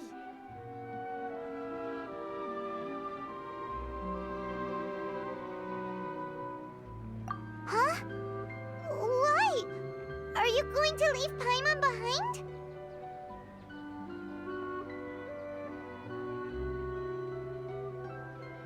But what if things get really weird out there and you get into some trouble?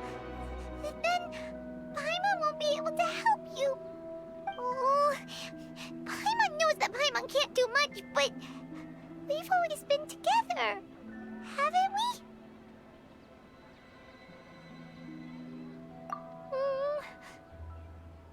Okay. Paimon will wait for you. Promise Paimon that you'll come back as soon as possible. Just a quick look. And please, be careful.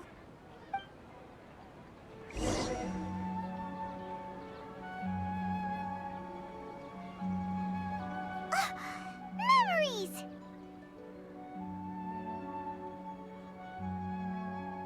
Traveler!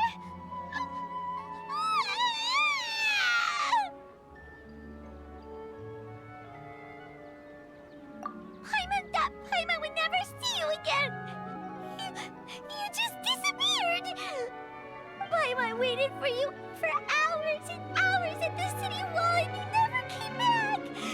You promised Paimon that you were only taking a quick look.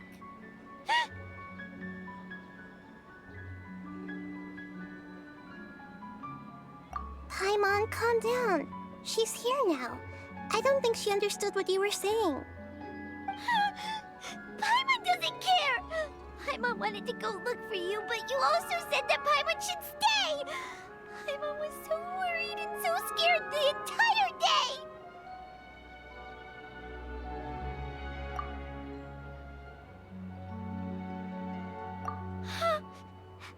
Okay. Paimon will forgive you. The most important thing is that you didn't actually disappear. Oh, Paimon was so scared that you had gone into another world. Okay, Paimon, can you tell us your perspective of what really happened yesterday?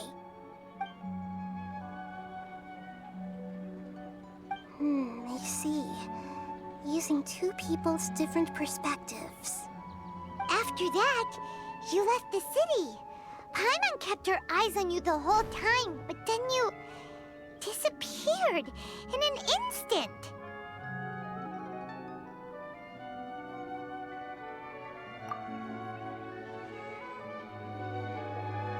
No way! Paimon was watching you with the fullest attention. What's your perspective, Traveler? You sure you don't have any memory of this? I guess that explains everything. You also lost your memories the last 2 times you tried to leave the city. Those days' memories can't be awoken. So, if we leave the city, our memories will be completely erased?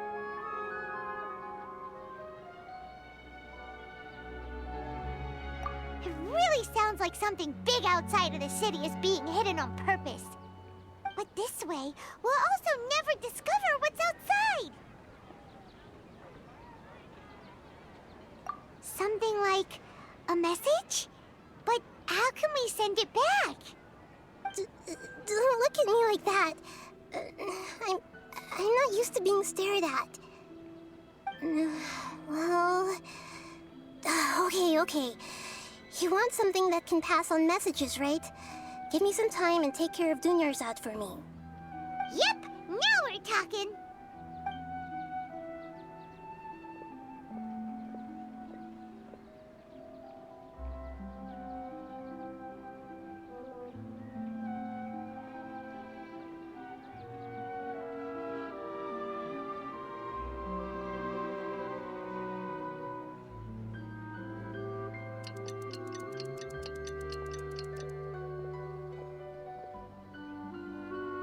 I'm done. Here you go. What? Isn't this just an Akasha terminal? You made some little changes. Akasha terminals are already capable of sending messages. I just tweaked it so that it could connect to any node. To make something like this? Nahida, you really know the Akasha like the back of your hand. Anyway, we can use this now to record a message, right? Yep. I'll help you save the messages. It should be pretty easy to use. I just can't guarantee the user's status and signal coverage when they're outside the city. We'll never know until we try. At least we're taking the initiative now. Let's go then. Let's expose those sages. All right. Paimon isn't as worried about being separated since it happened once yesterday. But Paimon still isn't happy about it. Okay, see you tomorrow, Traveler.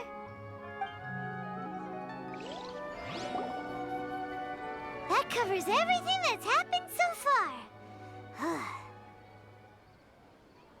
Yes, although the signal was choppy and had some interference, we still managed to receive 2 messages from you when you were outside. Okay, now that you understand what's going on, let's hear the messages together.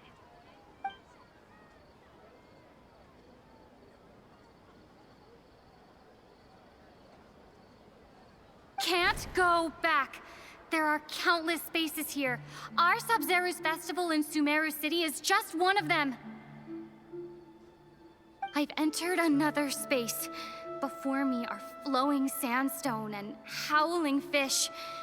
Impossible and surreal sights. All these spaces are empty, except for the occasional ones that contain mute puppets rather than people. I can't sense any human presence.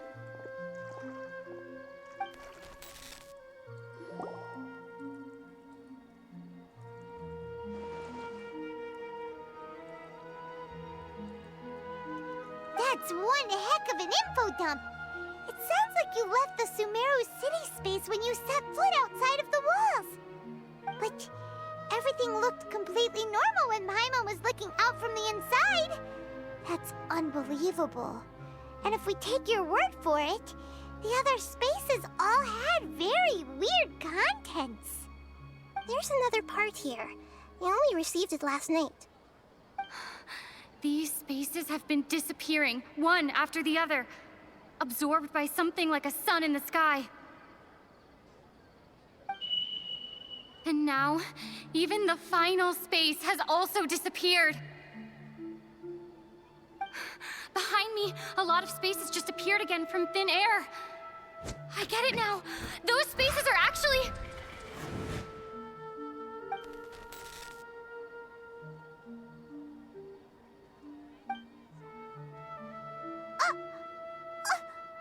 Why did the message end right there?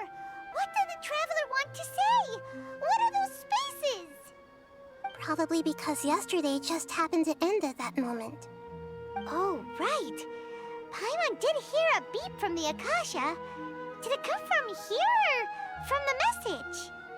The message. It should have come from the Traveler's Akasha terminal.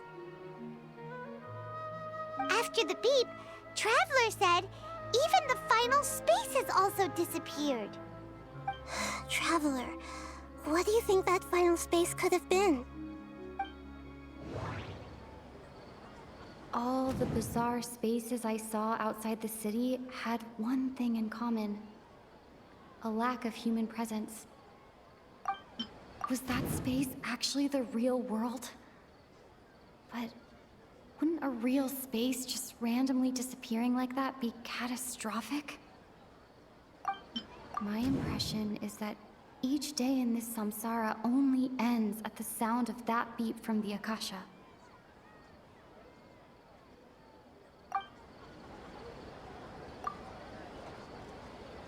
Oh, so that's what it is! After the sound of the beep, the final space, the Sub-Zero's festival, also disappears, and we're taken to the next day. Later on, Traveler also mentioned a bunch of new spaces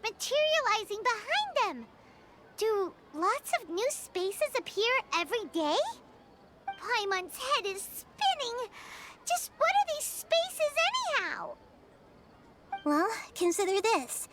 For all the horrors of the Archon War, at its heart, it was just a game where a bunch of gods fought over 7 seats. So no matter how strange or spooky things may look on the surface, maybe all they point to in the end is a small and simple secret. Wow, the Archon War, huh? That's an analogy and a half.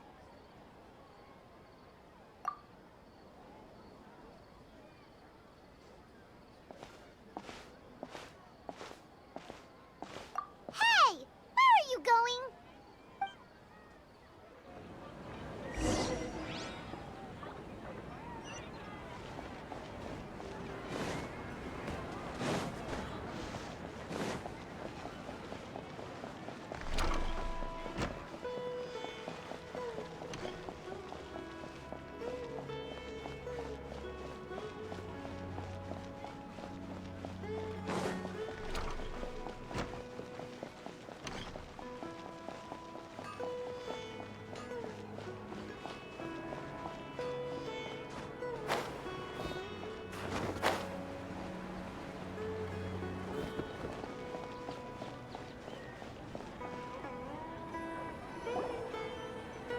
Do you want some alone time to think?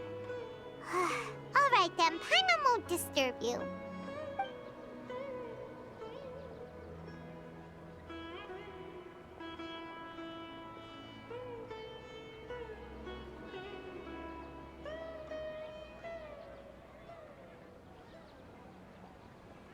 The dance of Sub-Zeros is about to begin. I'm going to go watch it. Okay. Why don't you go ahead, Dunyarzad? We still have some other stuff to do first. Okay then. See you later. Have you figured it out yet, Traveler? Time is ticking away. Awesome! What is it? Paimon wants to know. Oh, wait, no. Let's meet up with Nahida first. You can tell us both together. This time, we're gonna get to the truth.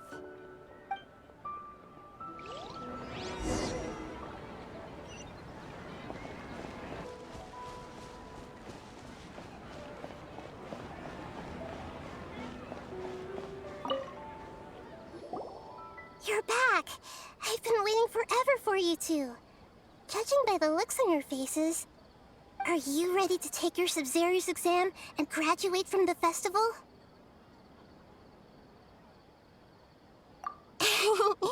Okay.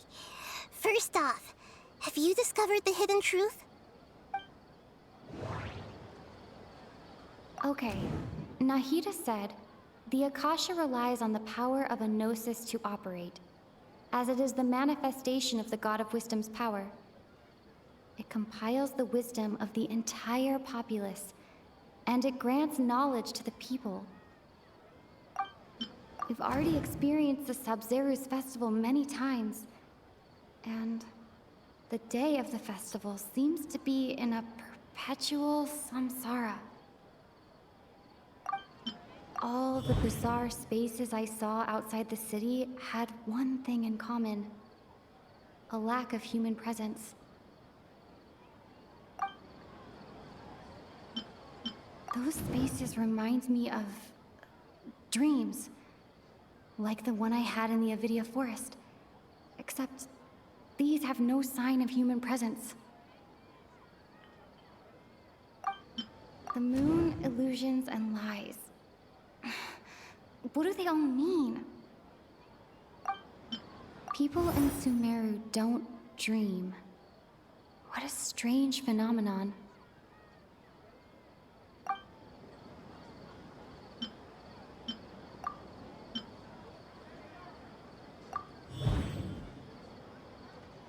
We are all in a dream. It isn't that the people of Sumeru don't dream. Rather, the Akasha is taking their dreams from them.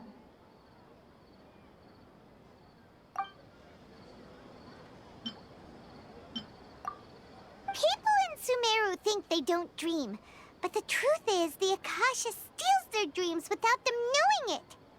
And those spaces with no human presence are stolen dreams without their host. That would explain why they sounded so weird when she was trying to describe them. Huh.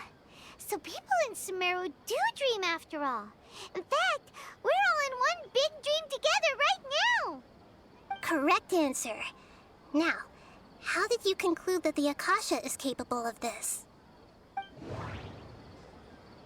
The Akasha relies on the power of a gnosis to operate. It is the manifestation of the God of Wisdom's power. It compiles the wisdom of the entire populace, and it grants knowledge to the people.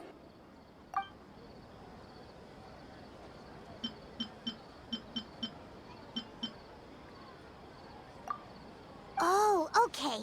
Those dream-controlling creatures in the forest also get their power from the Dendro Archon, right? That would explain why the Akasha has the ability to control people's dreams, too. But is stealing everyone's dreams really how the Akasha compiles their wisdom? Isn't there anything more to it than that? Dreams are fantastical, complex, and full of imagination. People's brains are the most active when they're dreaming. In other words, dreams are rich bundles of human wisdom. So, in other words, the complete opposite of how Hypatia understood it. Paimon remembers her saying that the sages think dreams are foolish delusions, and the fact that no one dreams is a blessing from Greater Lord Rukkhadevata. So it was all a dirty trick? The real story is that the sages from the Academia are using the Akasha to steal people's dreams for their own use, huh? Oh? By the sounds of it, you understand the current situation pretty well. So then, what about the samsara? The beep is a prompt tone for Akasha operations. We still hear it every night, even though we removed our Akasha terminals. Those spaces kept disappearing before my eyes. But as soon as that beep sounded, many more spaces materialized. Those dreamscapes kept vanishing. But as soon as that beep sounded, more new spaces appeared. The Grand Sage said, "Go celebrate the birth of that god to your heart's content." Did he mean something more? My mind feels exhausted, even though I haven't done too much thinking. What is going on? We've already experienced the Sabzeruz festival many times, and the day of the festival seems to be in a perpetual samsara.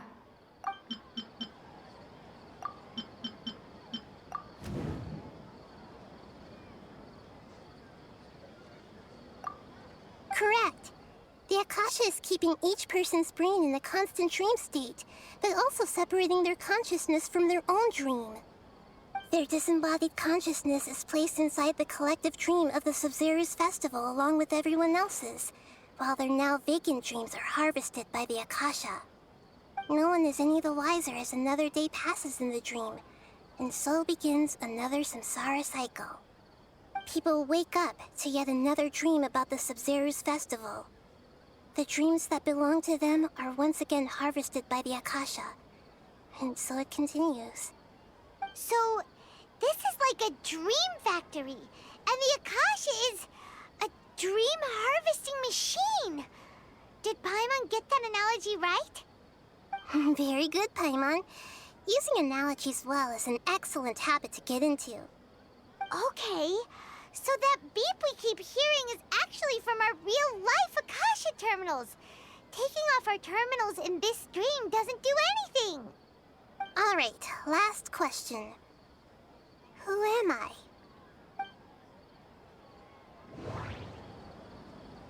They say that alchemical divination is the Dendro Archon's divine revelation.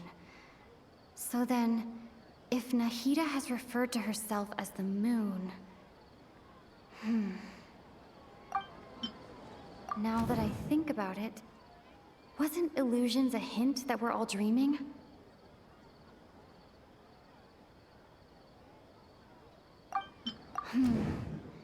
Now that I think about it, Wasn't illusions hinting at the sage's deception of Sumeru's people?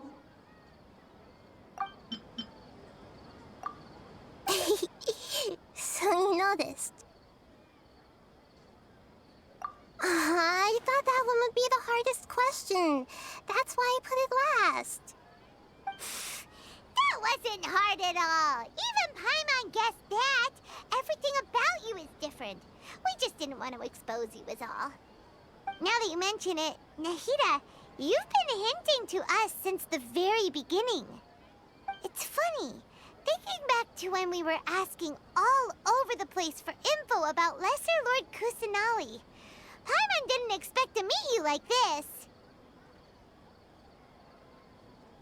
Yes, those can wait until we're back in real life.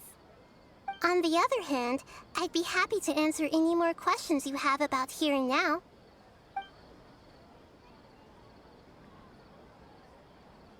You asked me this question before. My answer was, it would literally blow your minds. Now that you know this is all a dream, this answer should hopefully make more sense. Have you heard the saying, don't wake a sleepwalker? Likewise, if someone suddenly had told you all this instead of you learning it on your own, your notion of reality and dream would be thrown into irreversible confusion.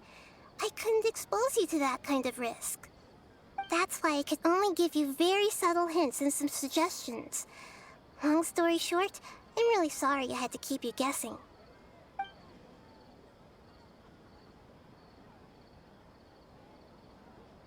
Firstly, this dream we're in is completely based on reality. People have already experienced this Sub-Zero's festival, so it would be very difficult for them to find anything that strikes them as surreal. Secondly, you're probably wondering why people don't have any memories from earlier samsara, right? That's because people don't remember their dreams most of the time anyway. And in any case, their actual dreams are being taken away from them by the Akasha. So whenever they wake up in this dream of the Sub-Zero's festival, they don't remember anything from their previous identical dream. That reminds Paimon. Traveler had a dream when we were in the Avidia Forest, but couldn't see what it was about after waking up. Is that an example of what you mean? Yes.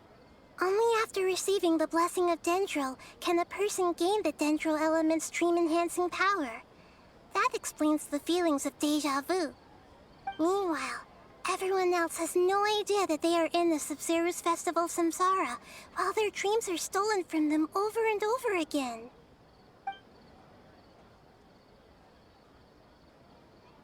Can humans really keep dreaming forever like this? Will it ever end? And if so, when? You might say your mental fatigue has already answered this question. Eventually, there's only so much that people can tolerate. Especially those whose health is compromised to begin with, like Dunyarzad. This relentless exploitation takes an even harder toll on them. People's lives are at stake here, and nobody knows a thing! We've got to put a stop to this!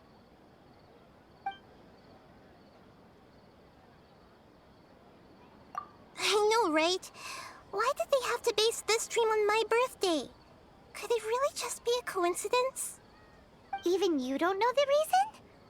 Wow, now that's strange. The Academia sages are determined to harvest lots of dreams in a short time, no matter the cost. They have to be up to no good. Unfortunately, I don't know anything about it. Traveler, do you have any information? Those spaces remind me of dreams. Like the one I had in the Avidia Forest. Except these have no sign of human presence. Okay, Nahida said, the Akasha relies on the power of a gnosis to operate, as it is the manifestation of the God of Wisdom's power. It compiles the wisdom of the entire populace, and it grants knowledge to the people. The Grand Sage said, go celebrate the birth of that god to your heart's content. Did he mean something more?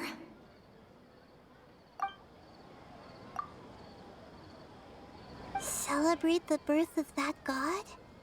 Could it mean...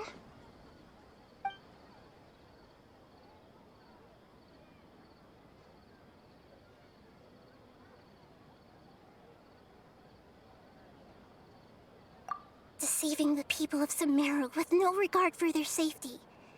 No matter what they're trying to do, this is unforgivable.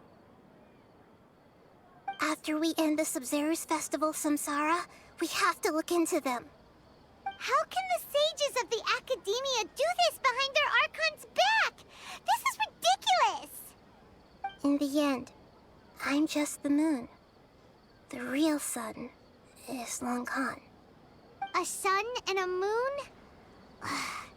Nahida's talking in riddles again.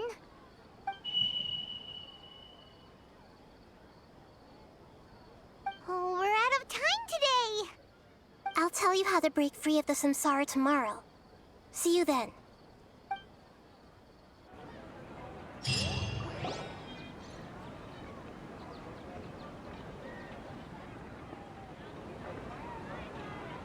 Good morning, Nahida. Wait. Now that Paimon remembers everything, should we instead say good morning, Lesser Lord Kusanali? Hey! What's wrong, Nahida? You don't look too good. I'm afraid that what you're thinking right now is correct. Did Dunyarzad already disappear? No way! Are we too late? The real Dunyarzad's consciousness has indeed disappeared.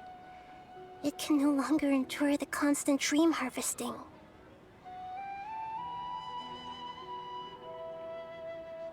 Paimon can't believe it. Wait, so what about that other Dunyarzad? Just what is she? Is she also going to disappear? She's actually something like a puppet, but not completely. The real Dunyarzad's consciousness could no longer keep playing her role in this dream. So another Dunyarzad appeared to replace her in the dream. Just like the grass and the trees, that Dunyarzad is just a building block of the dream that helps to keep it going. But personality-wise, she's nothing like the real Dunyarzad. Puppets are stiff, and can't copy a living person's vitality. After all, they're just there as filler. You know, speaking of which, the old Dunyarzad might not have been too different from a puppet. Dunyarzad truly believed that she met you within her consciousness, and it was you who inspired her. So you do remember her after all. Yes. Back then, her family was overly protective of her. No one cared about her personality or thoughts. It was as if she only lived to stall her Elazar. I just gave her a little wisdom so she could look at life in a new way. So that she could be her own person. But even so, she's still... far from it. I'm still a long way off from being a real Archon. I couldn't even save her. If I were a competent Archon, I wouldn't have let my most faithful follower die at the Sub-Zero's festival with so many regrets. Please don't beat yourself up over it, Nahida. It's the sage's fault, and theirs alone. I'm not beating myself up. All I did was to rationally observe the distance between myself and a real Archon. Don't be like that, Nahida. Even real Archons are still allowed to be sad.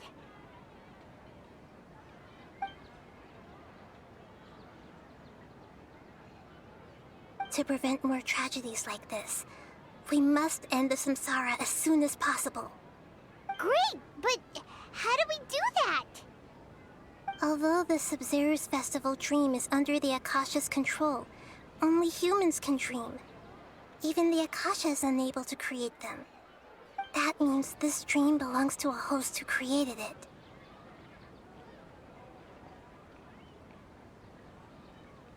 Huh? So, how should we find that person?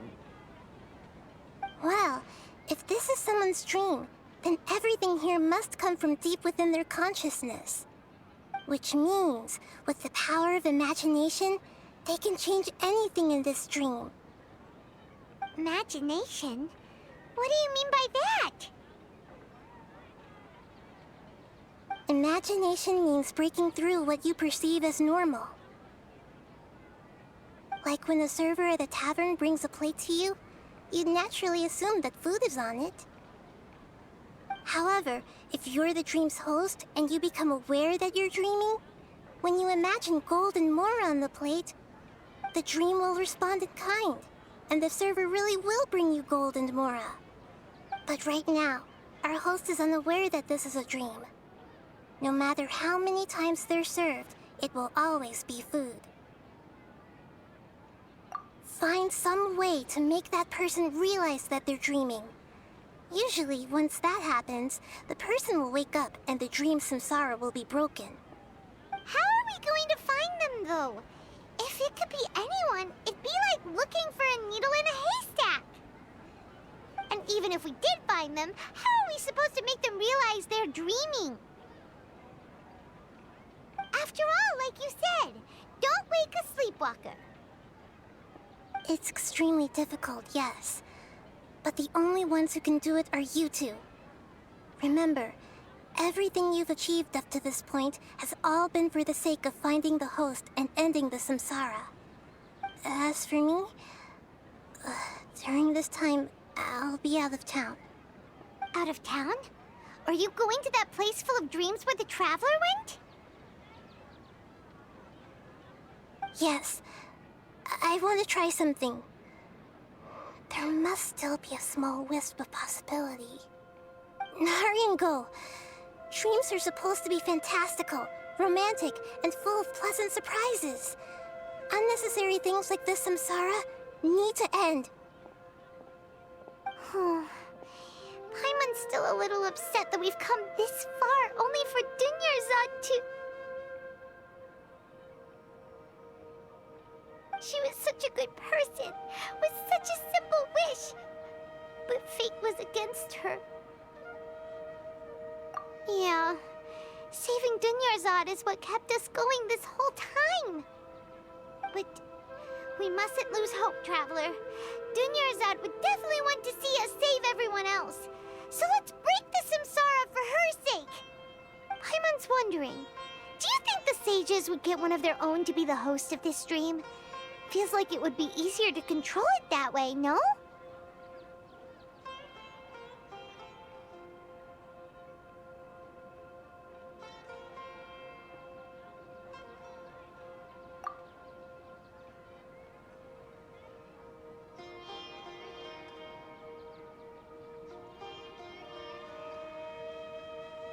Huh.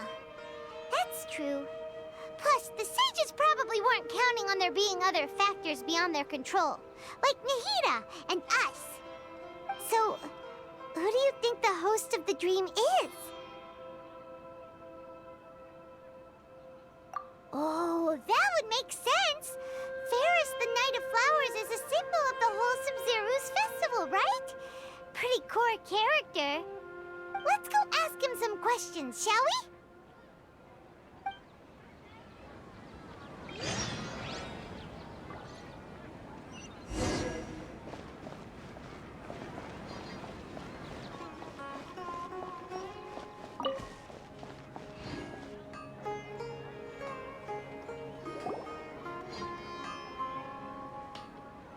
You're back.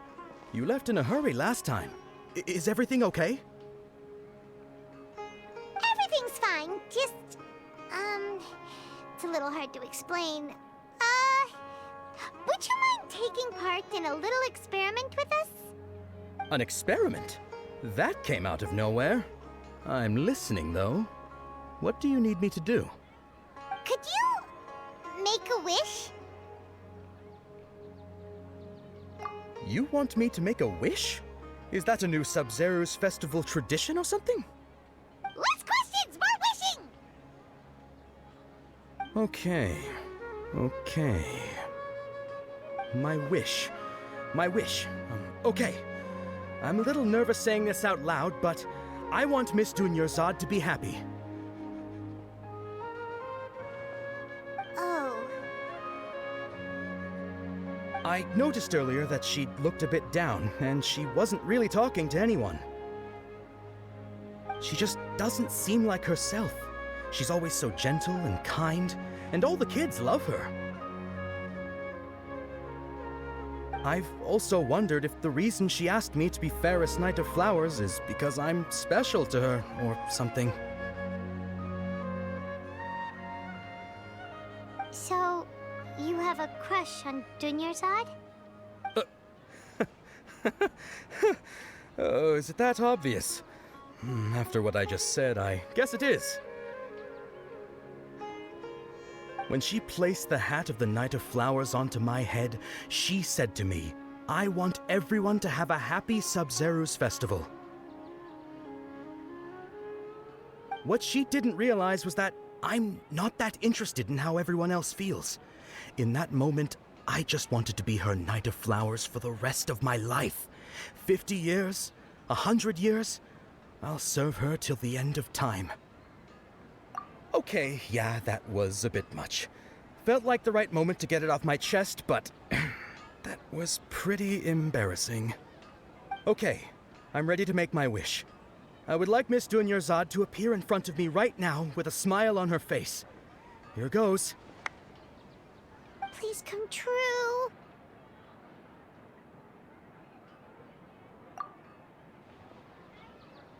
I'm gonna open my eyes. Oh,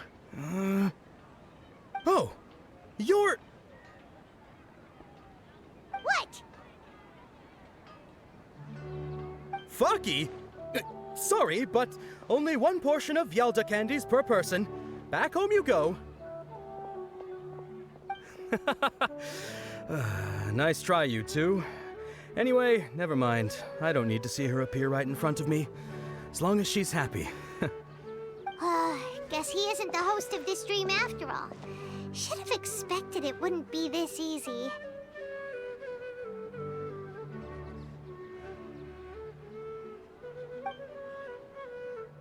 It seems like everyone who knows Dunyarzad loves her, but none of them has any idea that she...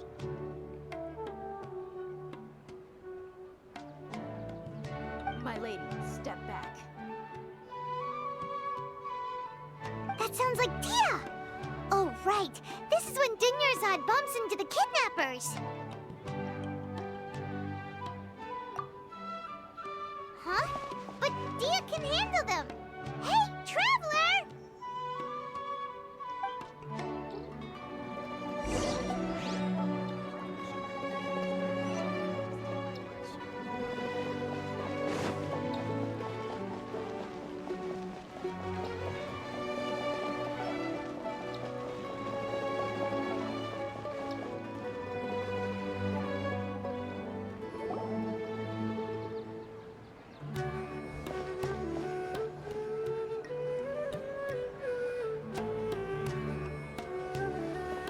Oh, it's you. Great timing. Please take... Hey, this is my job. The homie Yannis pay me, not you. You... fine, all right. Knock yourself out.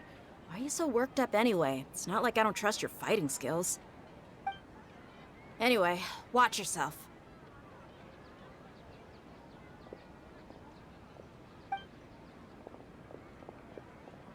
So you got yourself some backup. Suit yourself. You're going down!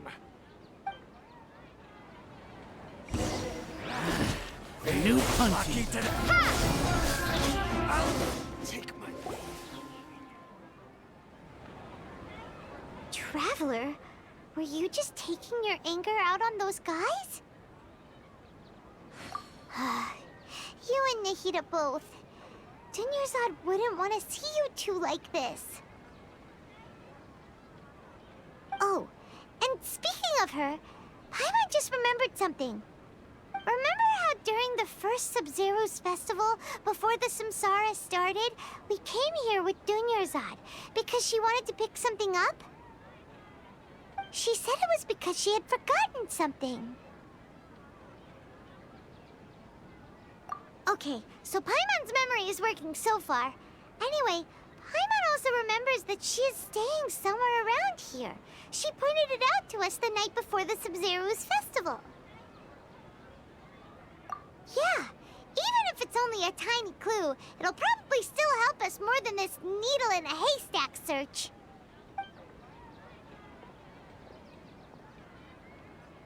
This is the place! It's rude to enter other people's spaces without permission, but desperate times call for desperate measures! Hey! The windows are unlocked! Okay, Paimon's gonna take a peek inside.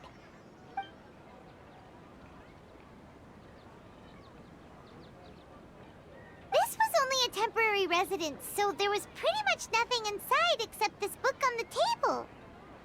Should we open it?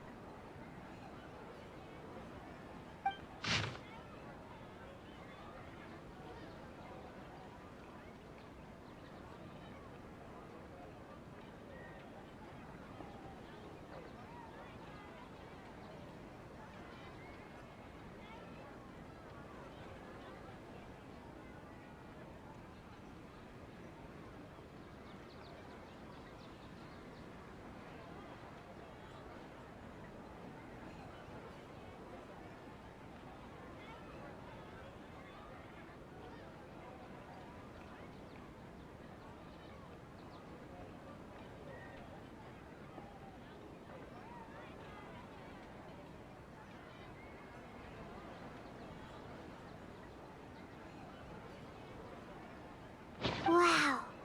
Dunyarzad wrote all of this.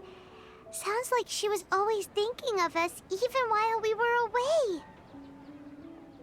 Even though she was also busy preparing for the Sub-Zero's festival and had all her health problems to worry about. She must have wanted to give this to us as a gift on the day of the Sub-Zero's festival, right? If we hadn't found this book, we never would have known. But now that we know, we can't even thank her. Hey! Where are you off to now?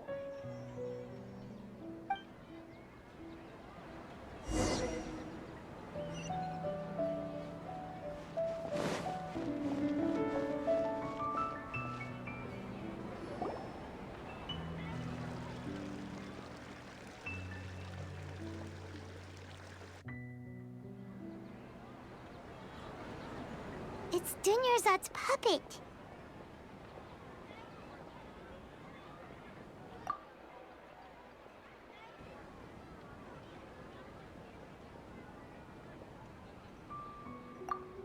Traveler?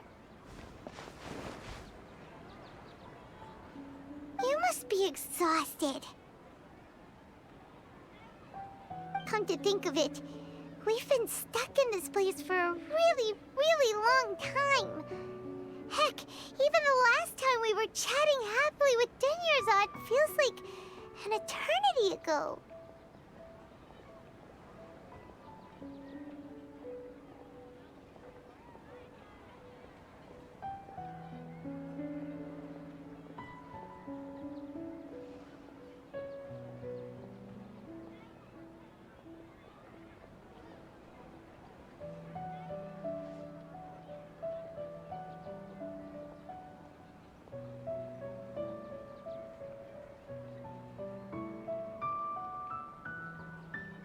Paimon still remembers when we were sitting here, and the way her eyes sparkled when she talked about Nilou's Dance of Sub-Zeros.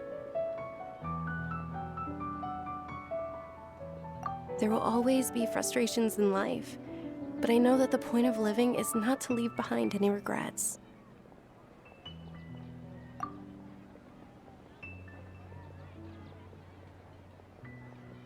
That was what the real Dunyarzad said, wasn't it?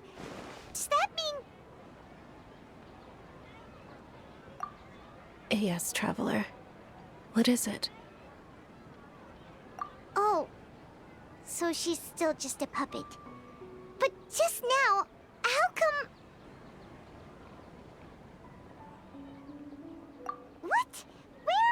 wrong this time!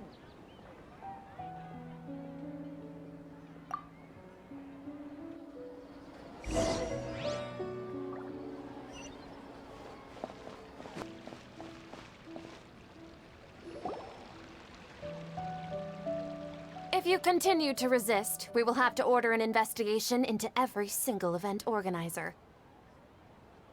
The Grand Sage has already granted you much leniency. I advise that you exercise tact. How did things turn out like this?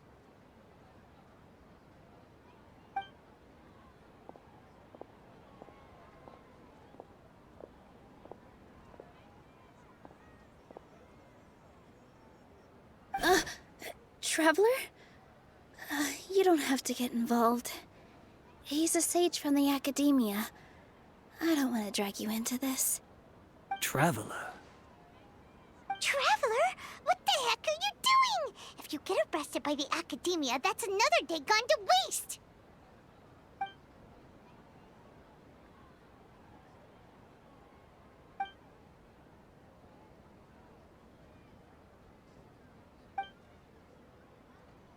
Wait, they're not reacting.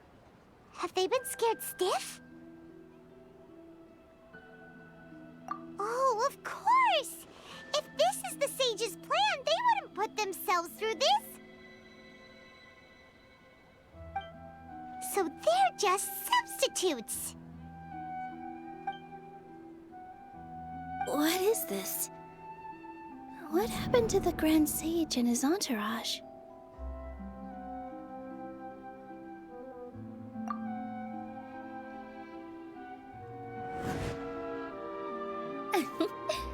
Like I said, they symbolize the goddess of flowers.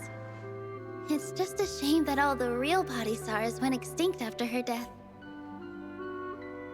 Yes. The Greater Lord brought forth new Padisaras in memory of the goddess of flowers. But she ultimately could never truly replicate that beautiful shade of purple.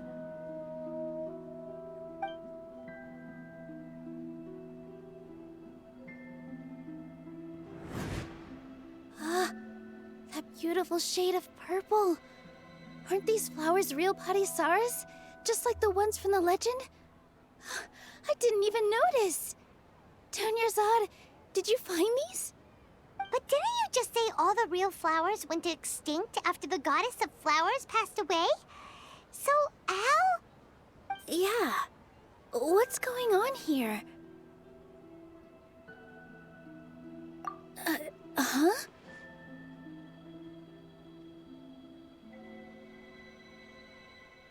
You guys are acting weird. But okay, I'll try.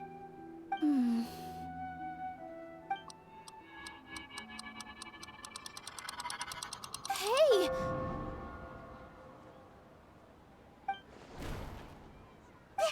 They disappeared! So Nilu's the host! What a surprise! Purple Padisaras don't exist in the real world anymore. But in Nilu's subconscious, they can appear as decorations on the stage. It's just like the example Nahida told us. People assume there will be food on a plate, and Nilu assumed there would be real Padisaras in the flower pots. So when you saw the flowers, you instantly knew it was Nilu? But if we want to end the samsara, we need the host to become aware that they're dreaming. How should we make Nilu realize that? Am I dreaming? Huh?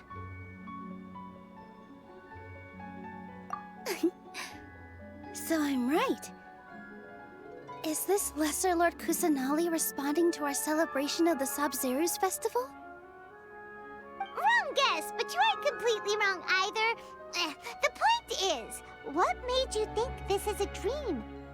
As far as you know, people in Sumeru don't dream, right? Yeah, but have you heard the tale of the first sage? To prevent a calamity, he went on a journey to find the Dendro Archon.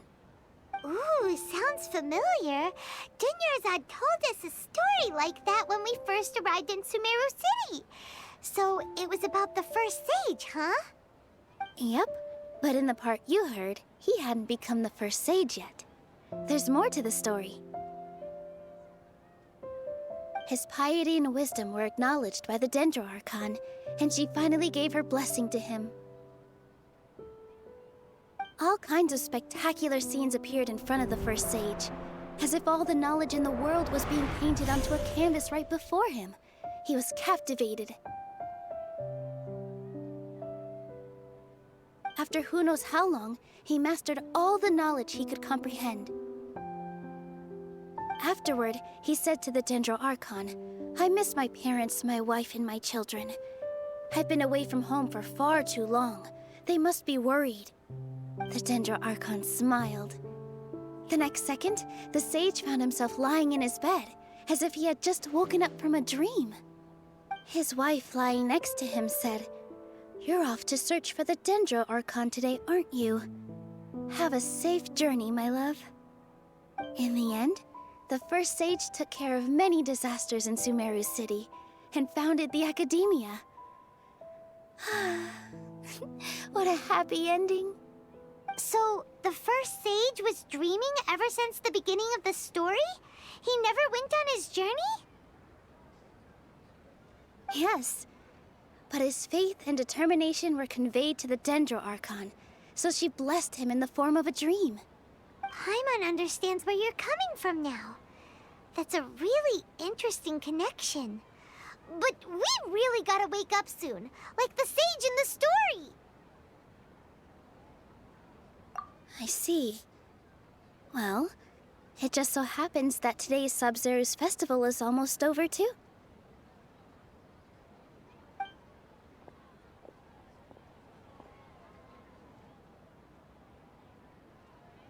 Since we're in a dream, let's make this final dance of Sub-Zero's as beautiful as we can.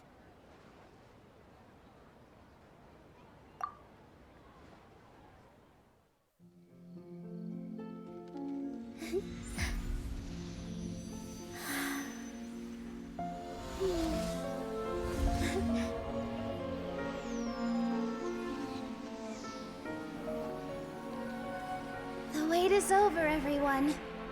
I dedicate this to our god, the Dance of Sub-Zeros.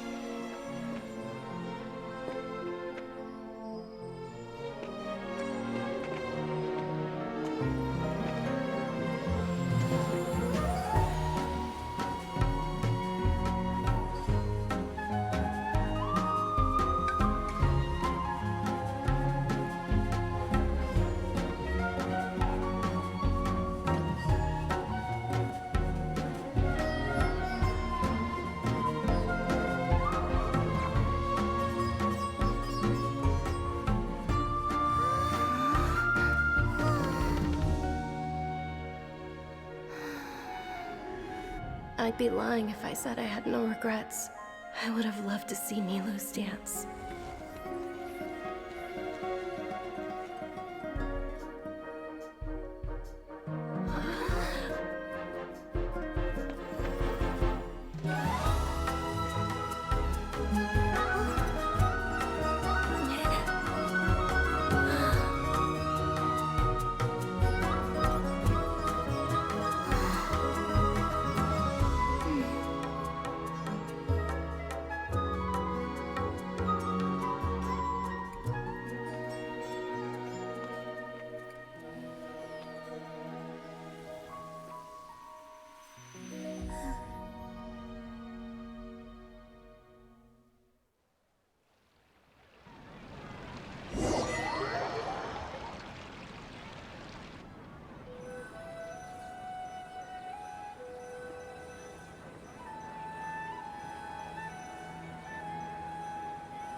Good morning, traveler.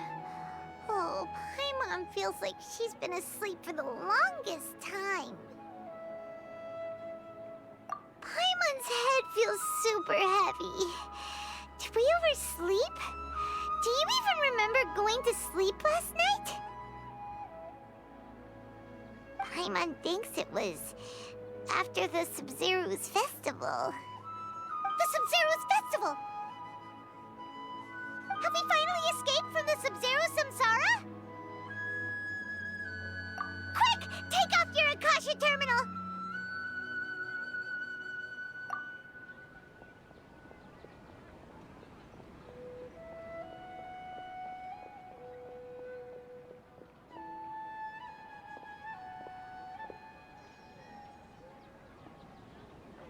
She's not in her room. What happened? Huh? What usual spot?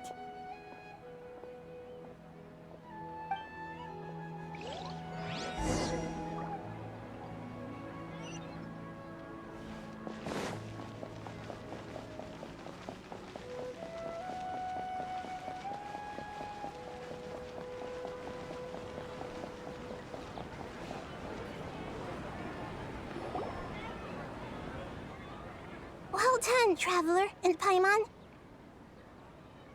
And thank you, Dunyarzad, for organizing the Sub-Zero's festival for me. I'm sorry, who are... Dunyarzad! You're okay! Oh, don't scare us like that! Oh, a Traveler Paimon. I have something amazing to tell you. I just had a dream, and I saw Nilou performing the dance of Sub-Zeros.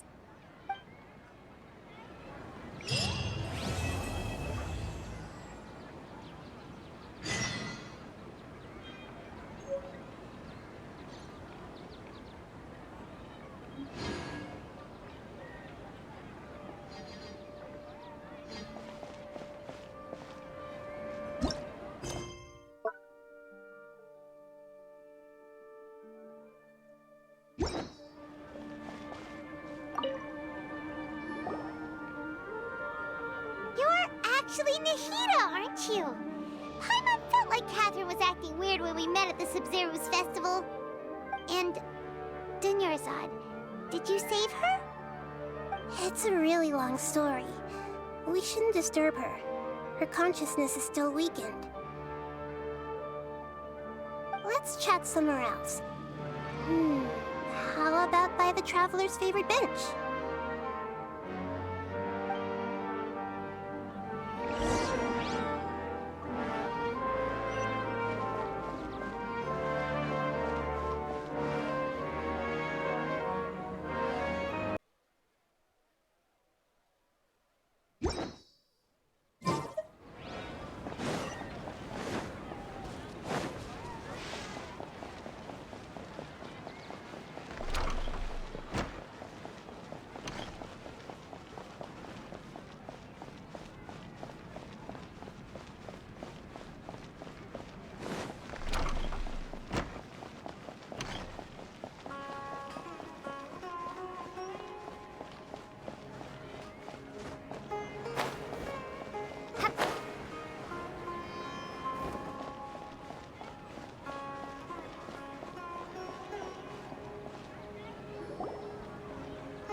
Let's talk about Dunyarzad first. It's such a relief that she's all right. After we parted on the last day of the Sub-Zero's festival, I left the city and saw what the Traveler had described. Among the countless dreams, I found one that was growing fainter and fainter. This proved my suspicion. Once Dunyarzad could no longer bear the Akasha harvesting her dreams, her consciousness began to dissipate. But this also meant it escaped the Akasha's control. Such a small fragment of consciousness can't last for very long, though. It will return to its original dream, where both will gradually fade until they completely disappear. I used all the power I had to keep her dying dream alive as long as possible, but it still wouldn't have lasted for much longer if it hadn't been for you two breaking the samsara. So it looks like we did manage to save Dunyarzad in the end. And not a moment too soon. Huh? Why are you two smiling so happily?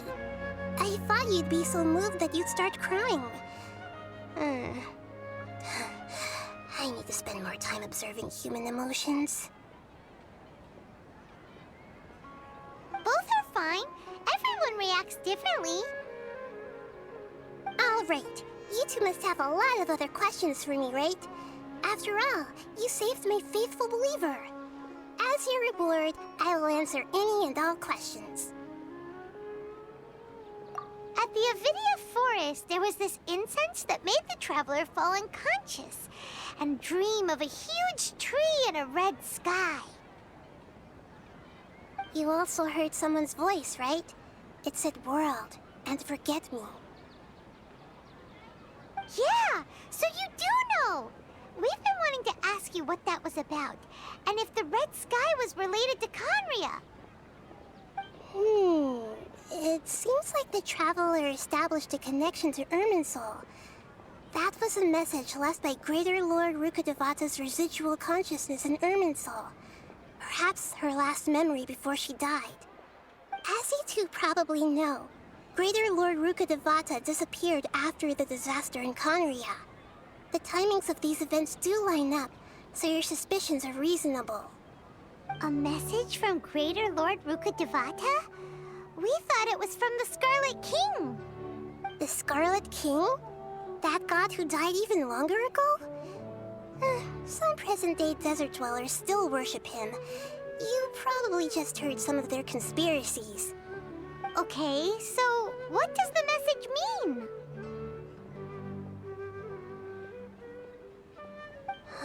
I still haven't managed to decipher it. Even the Akasha isn't currently capable of doing that. Greater Lord Rukkhadevata's residual consciousness in Irminsul seems to be contaminated with something that has a very dangerous aura to it. Many devoted scholars go mad as soon as they connect their consciousness. I've warned the Academia about this many times, but people still keep falling victim to it. But I believe this is the key to saving Irminsul. That's why I've kept trying to decipher it. So the tree in the vision was Irminsul? Oh, Tainari also said that Irminsul is sick! Is it because of the contaminated consciousness? But even if you can't figure out what that vision was all about, it seems like our search for you was all in vain. The Traveler wasn't affected after coming in contact with that consciousness. I've never seen anyone like that. With you here, we may have a chance at deciphering it. No, we must decipher its secrets. I've already eliminated all other factors that might affect Irminsul. This is the only one left. This puzzle has life and death at stake. It could determine Irminsul's fate, as well as Tevat's. To be accurate, I'm using the Akasha as a medium to occupy Catherine's consciousness. How did you do that? Poor Catherine. Does this mean you can also occupy other people's consciousnesses?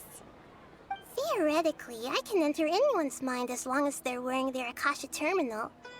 The Akasha is the legacy of Greater Lord Rukkhadevata. As Lesser Lord Kusanali and the first Akasha terminal, my consciousness has always been linked to the Akasha. I've always respected my people's free will, so I've never actually occupied their consciousness. When necessary, I just borrow this bionic Snezhnayan puppet. Hold on. Did we just learn some deep, dark secret? So Catherine is... No wonder Paimon felt something was off about her. What about your own body? Why do you need to borrow other people's? Don't you live in the sanctuary of Surasthana? That story begins a long time ago. After Greater Lord Rukkhadevata disappeared, the sages found my newly born self and took me back to Sumeru. At that time, I was young and weak. The sages kept me in the sanctuary of Surasthana, ostensibly for the sake of protecting me. But I've hardly heard from them since. However, I do understand that they had hoped to find Greater Lord Rukkhadevata instead of me, a symbol of her passing. So, the sages basically put their new Archon under house arrest? How dare they! Why don't you teach them a lesson, Nahida?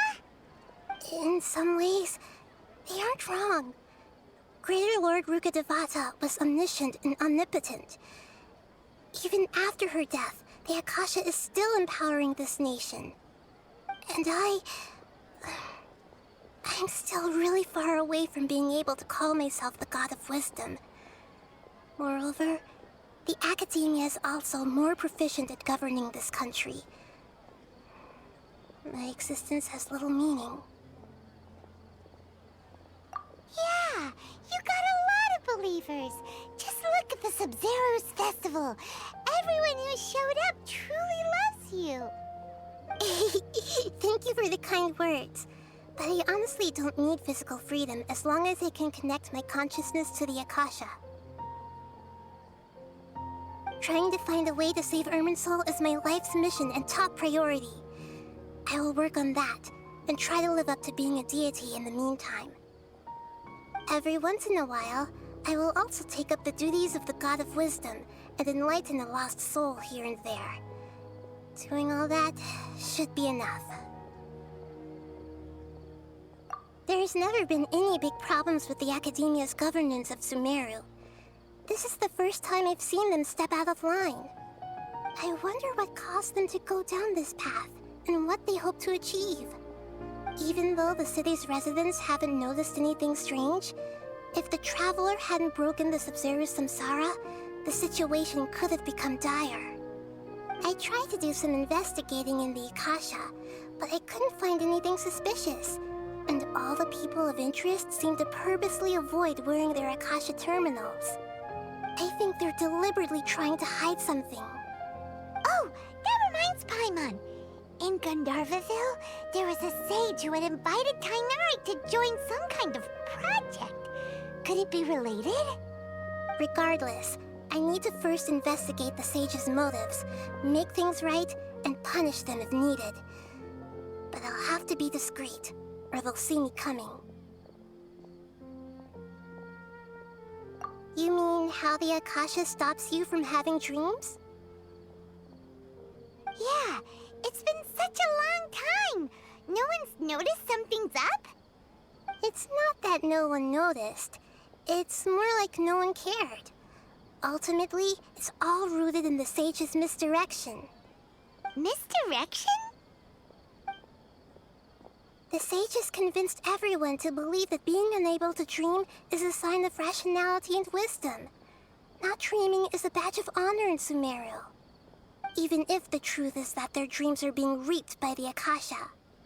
With their propaganda in place, the sages can maximize their use of the Akasha to facilitate their research. Besides, Greater Lord Rukkhadevata must have created the Akasha in the hopes that it could be used to its full potential. That's why I've never come out strongly against this.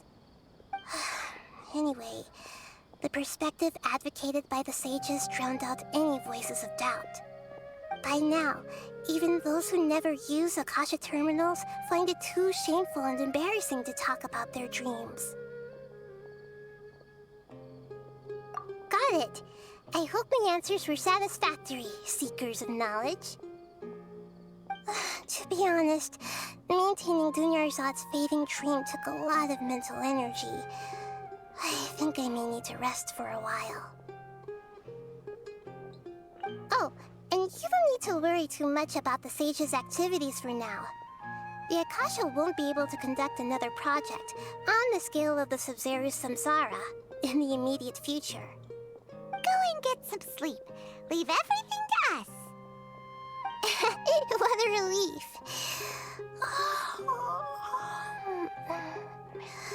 This is truly the most exhausting birthday I've ever had. Traveler? Paimon? Why am I here? Do either of you know? Maybe you were sleepwalking. You know you can't wake up a sleepwalker. We happened to walk by, so we thought we'd wait for you to wake up. I see. Huh. I should visit my maintenance personnel sometime. Oh, I'm fine. I better go. Thank you.